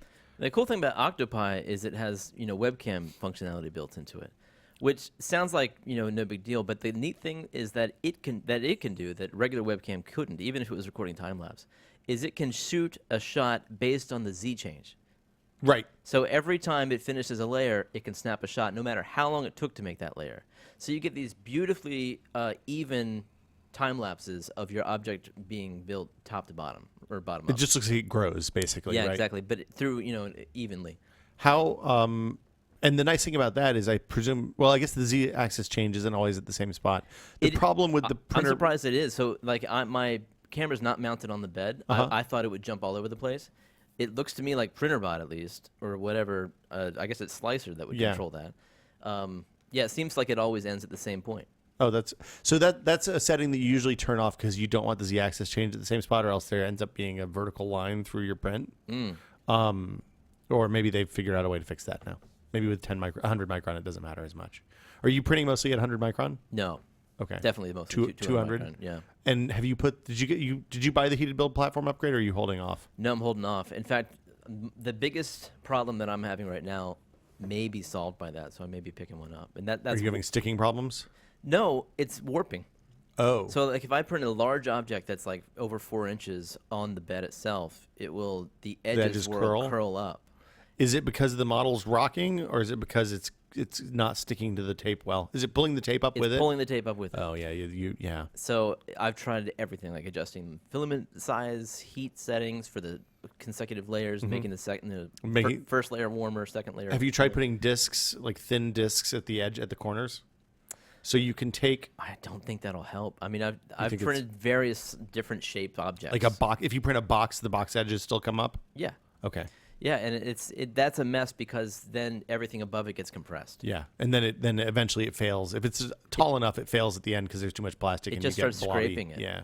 So that's the biggest problem. But the smaller objects that I print are coming up gorgeous. I haven't printed anything that wide with it yet. I think I'm going to take it home this weekend and mess around with it at home. In fact, I brought something that I printed. I wanted to share with you guys. Oh, you printed the robot. You got him to work. Yeah, this required a little configuration, but he's made by the same French team that did your elephant with 2 joints. Yeah, what's it? The Fab Shop or something? So they made this guy. It's a single print with 11 joints. Wow. And they're all like his hands move, his arms fantastic. move. How Like color too? Three joints in every leg. Well, hold on. What was he printed on his back? Was he printed in place? He gets printed sitting down. Oh, that makes sense. So he's like that.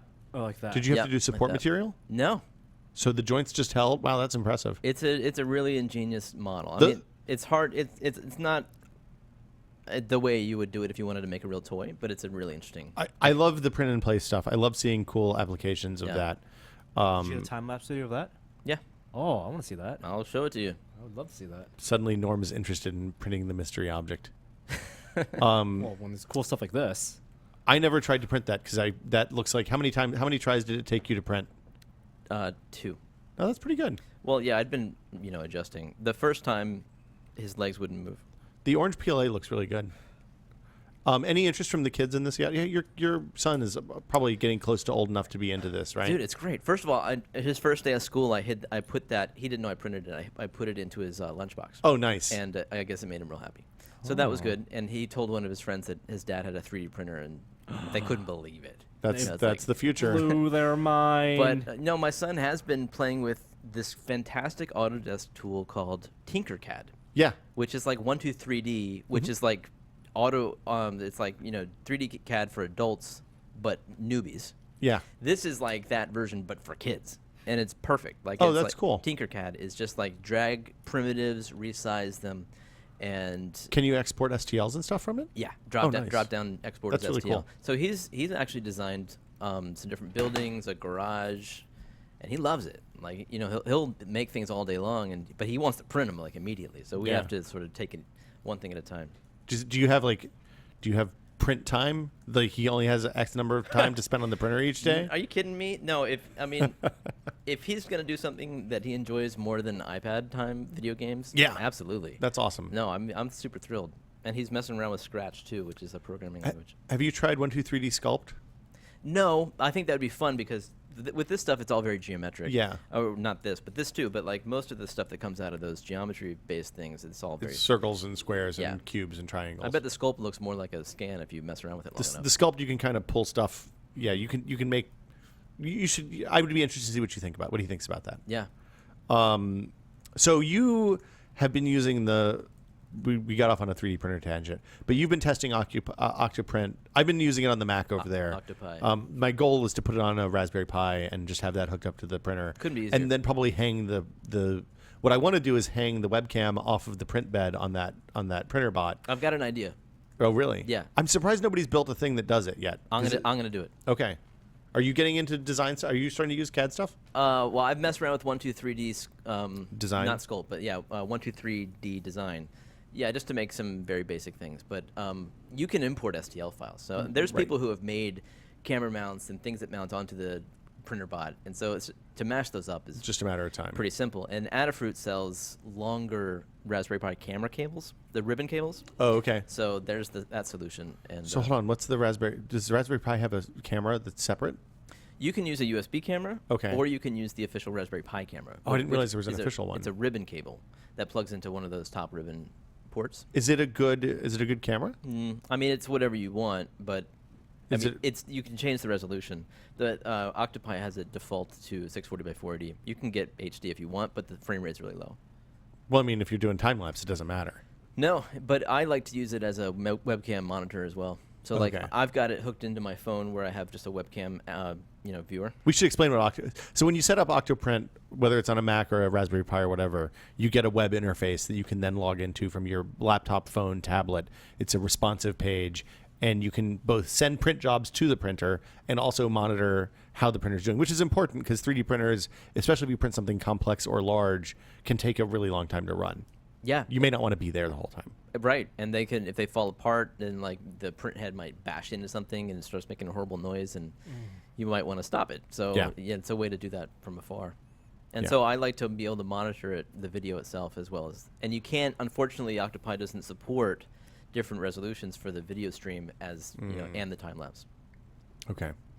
So did you set up one of the other things you can do that I haven't done yet is you can set up a slicer. When you print something, you basically take an STL file, which is a 3D model.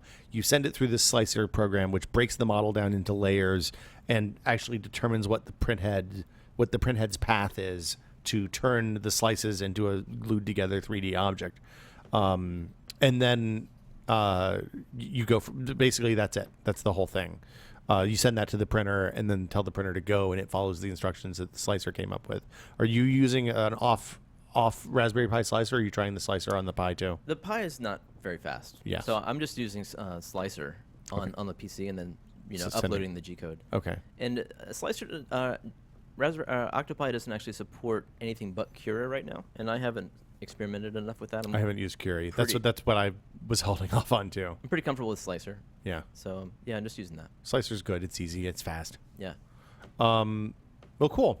Well, I guess keep us posted. Well, maybe we'll do a Raspberry Pi thing at some point. I still got the filament addiction. I mean, I had 2 more arrive yesterday. Where are you buying Wow. All over the place. I mean, I haven't really found one that doesn't work very well. I even bought the stuff from Radio Shack. Like, Really? I'm just that addicted. Like, if I walk into a place and I see filament, it's like, well, I don't have any other opportunities to buy filament today. So It's good. It's good. How much? What do you find in a kilogram cost? About 30, 40 bucks? 25, 30 bucks? Radio Shack's was 40, That's expensive. but I'm buying. Most recently, I bought it from a Boommot, and theirs is 30 for the standard. Have you but, tried the Amazon? But you can get their Elite filament What's the difference? for like $7 more. What's the difference between the Elite and the standard? It's supposed to be more pure. Straight. You got the straight juice. Yeah, it's like the good stuff. Huh. Seems like that seems like an Sell 'em in the unnecessary corners. markup. The corners of San Francisco. You can want get some the filament? standard. You want some filament? Yeah. I get you some filament. Free sample. Here's a foot. I got to order some colors. I need to come up with a storage scheme for Yeah, filament. me too. I think I'm gonna. We have our printers on this kitchen prep table. I think what I'm gonna do is just build something that hangs off the bottom and puts a bar across that I can put spindles on, and just let them dangle underneath and run up when I need them. I think that's the way I'm gonna go, but I haven't decided yet for sure. I wouldn't mind just a bunch of hooks where they hang, and then I'll just take one off and put it on my spindle. Yeah, but I'd rather separate. I'd rather just have it on something that can turn, Yeah. so that I don't have to take them off. Yeah, I hear you. Yeah, I don't know. Maybe that's a dumb idea. Norm, anything else you've been testing? No, it's real good. I think let's take a couple of questions and call it a show. Emails? Well, but we do the other one. Email. 'Cause it's, we don't do emails. We do Emails? No. Questions? Boom. If you have a question for This Is Only a Test, the email address is podcast@tested.com. That's right, it's podcast@tested.com. Please keep your questions brief, to the point, concise, and interesting. Our first question today, comes from Chris, who says, Hey guys, a couple of years ago I was working on a robot for school and we accidentally wrecked our custom printed circuit board while soldering surface mount components onto it. We went to Radio Shack just to find some simple stuff like breadboards, wires, caps, resistors, and I hadn't been to a Radio Shack in a long time, but it was our only option as it was a weekend and the other electronics stores were closed.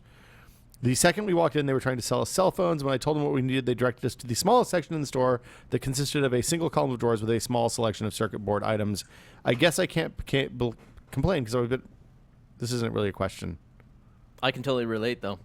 At least there's those drawers, though, man. When you need those drawers, it's good that they're there. I bought Arduinos there. Like the time that I torched both my MacBook and my Arduino board, I went and bought a replacement Arduino board. Nice. And then had to send my MacBook off to be fixed. I find that some Radio Shacks are definitely better than others. Yeah. Like some have 2 drawers. Oh, some of them actually have a ton of. Like there's one in Sebastopol that's amazing.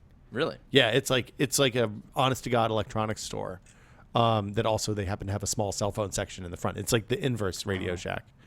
Have you been to the electronics shop in San Rafael? Which one?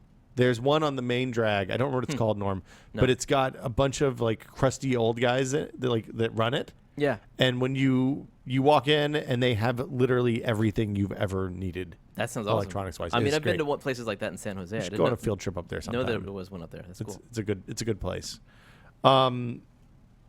Next question comes from, that wasn't really a question, but yeah, Radio Shack. We agree. We're not, Radio Shack's good in a pinch. Radio Shack they redesigned again. Like they were the Shack for like a minute. Yeah. And now they've redesigned again. The one on near where I live, they've actually placed a desk. It's like totally repainted, but now there's a desk in the very front, in the window of a guy working on phones. Like repairing. Yeah, like that's part of their whole shtick now. So their It's new joint is we'll fix your cracked phone screen? right there in plain view. That's not a bad. That's what they should have been doing all this time. They should have had a dude in there that you can fix your phone screen in 30 minutes, and worked with iFixit or somebody to make that happen. Like that is a thing people will pay for. Yeah. And I'd much rather do that than go to the back alley in Chinatown to get my phone fixed, which is where I typically, I haven't had to fix a broken phone in a long The time. dude who works out of the shipping crate. What? There's a guy in a shipping crate? Yeah. Where's that? He works in a can. Is it in like the shipping crate district?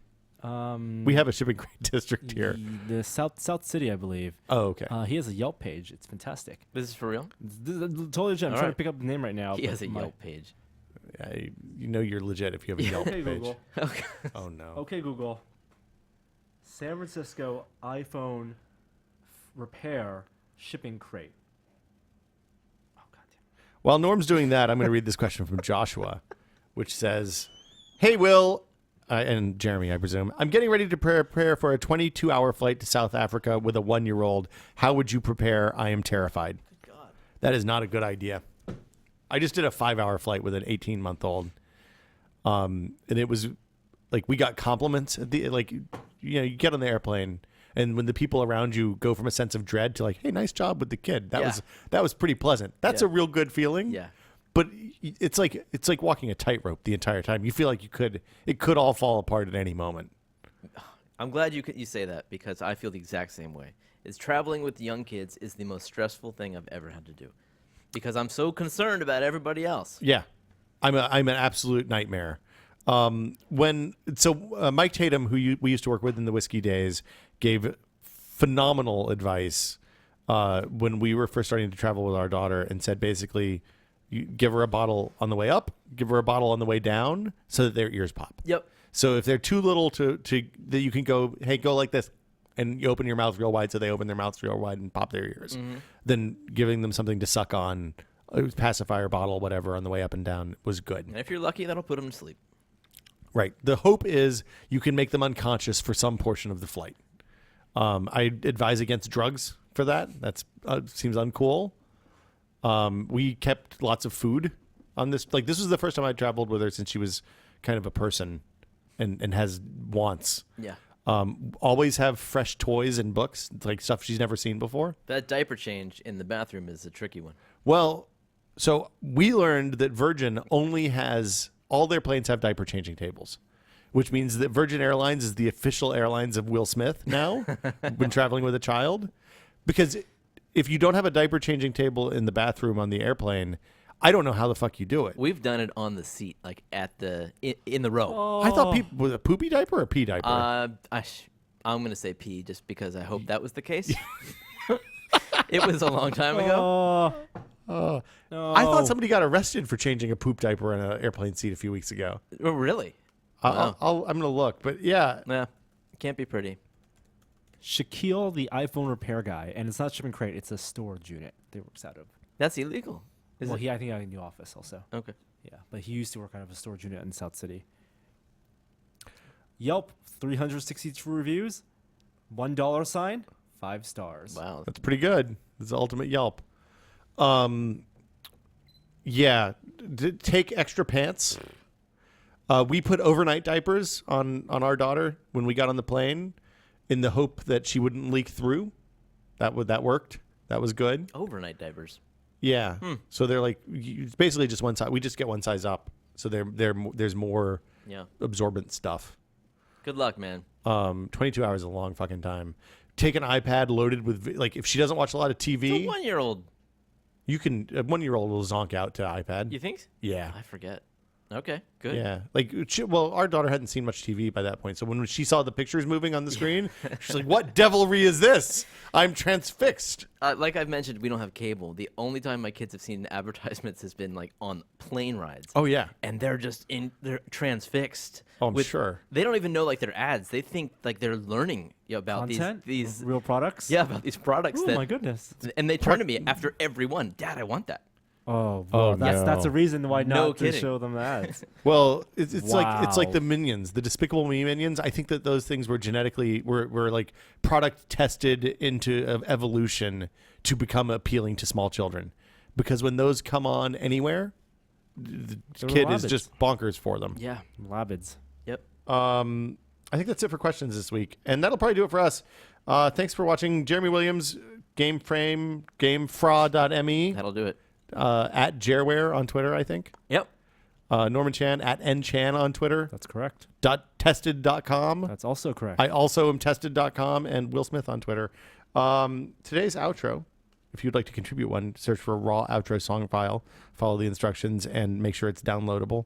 Today's outro comes from MP3 Junkle. We're going to talk about Guardians of the Galaxy after the out. Here we go. Hi there, I didn't see you. It's just weird, super weird. The internet has gotten weird lately. That's where I'm at. It's just profoundly ungood. There's nothing there. It's gone. It's all gone. Unconfirmed. Wow. Handing the camera to the monkey. Okay. Needs to figure out who owns this. Oh my god, it's so cute. Look at this photo of the It's monkey. a really cute picture of a monkey. I don't even know what happened there. We have 10 minutes to talk about Guardians of the Galaxy. Oh boy. I like that movie a lot. Are we able to spoil it? It's good. This is spoilers abound. All right. Not a spoiler cast. I had no idea what it was going in. Never heard of the comic book. Never seen it. Didn't know anything about the Comic-Con announcements. That's it. But I thought it was a lot of fun. I knew it. I knew that there was a raccoon in a tree that doesn't talk much. That was pretty much where I ended up. Okay. But I liked it. It was a Han Solo adventure. Like that could have been a story about Han Solo in another world. I'm a fan. I thoroughly enjoyed. Space adventure. Good job. James Gunn. We haven't had enough space adventure movies in the last. We might get more now. I hope so. Who was the muscle guy? What was his name? Dave. I mean the character. Drax. Drax the Destroyer. Drax the Destroyer. Yes. I think he was probably. We talking about this? Yes. He was probably my favorite character, just because. Really? Yeah, just because he was the most unanticipated. Like when you see him, he's not stereotypical. And you think he's going to be a big stupid idiot, but Which he kind of is. well, no, I think he's very literal, which lends itself to a lot of humor. Yes. But he's very thoughtful, and I thought that he speaks very eloquently, which you don't expect, and he was a fun guy to Great. watch. Like listen really to. fun. Like Yeah. watching him. The lines he got. Well Yep. performed. I thought that a lot of that movie bucked the anticipated stereotypes. Yeah, frankly, I suppose so, Like I yeah. think that was the hook of the whole thing. I mean, I think it might be Vin Diesel's finest role. Iron Giant still his better role.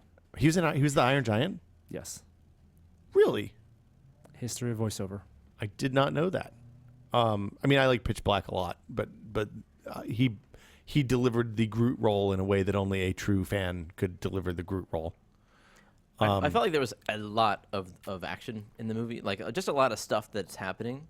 Maybe it could have been a better two-parter, but you can't bank on that. So I understand they made it just one. I found it like I didn't feel overwhelmed like I did at the end of Iron Man 3, where I just kind of wanted the movie to be over so I could go rest for a while. Like I thought that the end sequence of Iron Man 3 was just went on for way too long. Yeah. There was too much. I never thought I would say this, but there were too much dudes in robot suits or just robot suits punching other robot suits. Yeah, I thought so too. I felt like that with the Matrix films too. At the end of them, or all three, or just the second two? No, the second two. There's just a lot of scenes that went too long. Well, yeah, that's like the fight with Agent Smith and Neo was interminable. No, I didn't feel that way. I just felt like it was one plot point after another, and I don't know. I liked the movie. I thought I loved like some of the sequences. I thought the prison, like they did a great prison escape scene. Yeah. They did a. I thought that the bit with the collector was unnecessary, but I guess that's there for future. Benicio? Yeah. Yeah. He was well cast and underused. Yeah. That's it. Like I would have liked to see more, but I also didn't want more of that movie. Mm-hmm.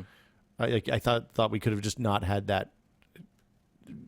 That whole planet was unnecessary for this film. I mean, I guess it wasn't, but the sequence. Precisely. Yeah, maybe that's what I'm thinking. Yeah, like that was the bit that I felt like I could have gotten up. If I was going to get up and go to the bathroom in that movie, it would have probably been when they got to that planet.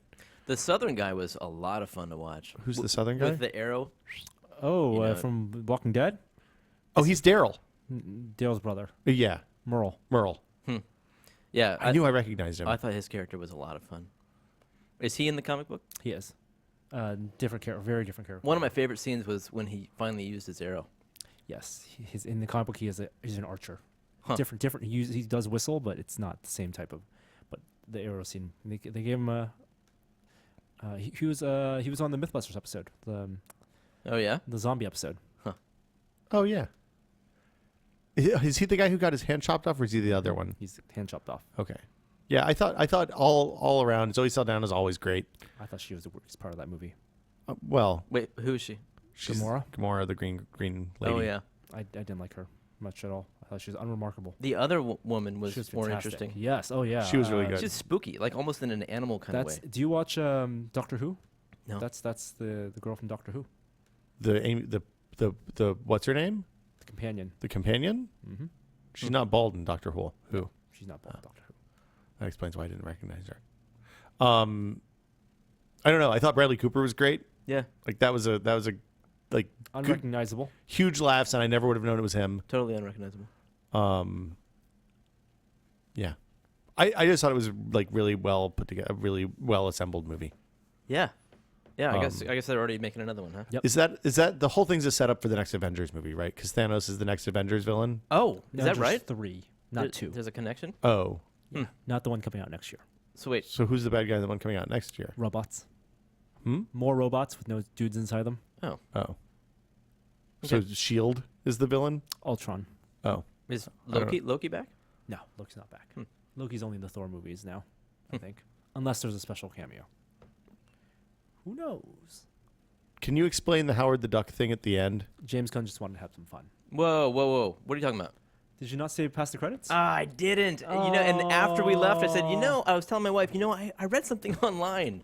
I think we were supposed to Shazam something during the credits. Have you heard about that? No. No, there's like an Easter egg. If you Shazam something in the credits, you find out something. Jeebus. But what's the Howard the Duck thing? So there's a mid-credit scene and an after-credit scene. The mid-credit scene is already online, which is... What's the mid-credit I think you might have scene? seen the mid-credit scene. It's the dancing baby Groot.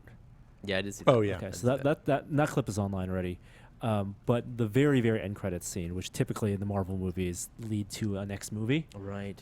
for this one was Benicio del Toro in his Ruin collection, and one of the pieces that he collects is a CG Howard the Duck smoking a cigar, voiced by Seth Green. Originally voiced by Costanza, right? Wasn't Jason Alexander originally Howard the Duck? I'm not sure. Is that true? I don't know. Could that be? I'm looking now. Worlds colliding. Talk about worlds colliding. But it was not a teaser for like a Howard the Duck movie. Thank God. It was just here's something weird and Lucas/Disney related now. The Howard the Duck movie starred Leah Thompson, Tim Robbins, Jeffrey Jones, David Paymer, Paul Guilfoyle, Ed Gale, and Chip Zien. I don't know who most of those people are. Leah Thompson is the mom from Back to the Future. Yes. Also Caroline in the City. Oh, God, Caroline in the City. Okay. Anything else we want to talk about? Guardians of the Galaxy? We'll probably do a spoiler cast with Adam when he's back. Yes. He saw it while he was in Australia, or we would have done it before. But that'll be a few weeks at minimum. I might go see it again. I liked it so much. I went the morning before we flew to Virginia, and when we got back, I was like, "You got to go see the movie." And she went out on like a Sunday morning and left me with the kid, which is unusual for us on weekends. Made a lot of money. It's good. It's a good movie. I like to see good movies make money. That makes me happy. Okay, well, we'll see you guys next week. Thanks for listening. Bye.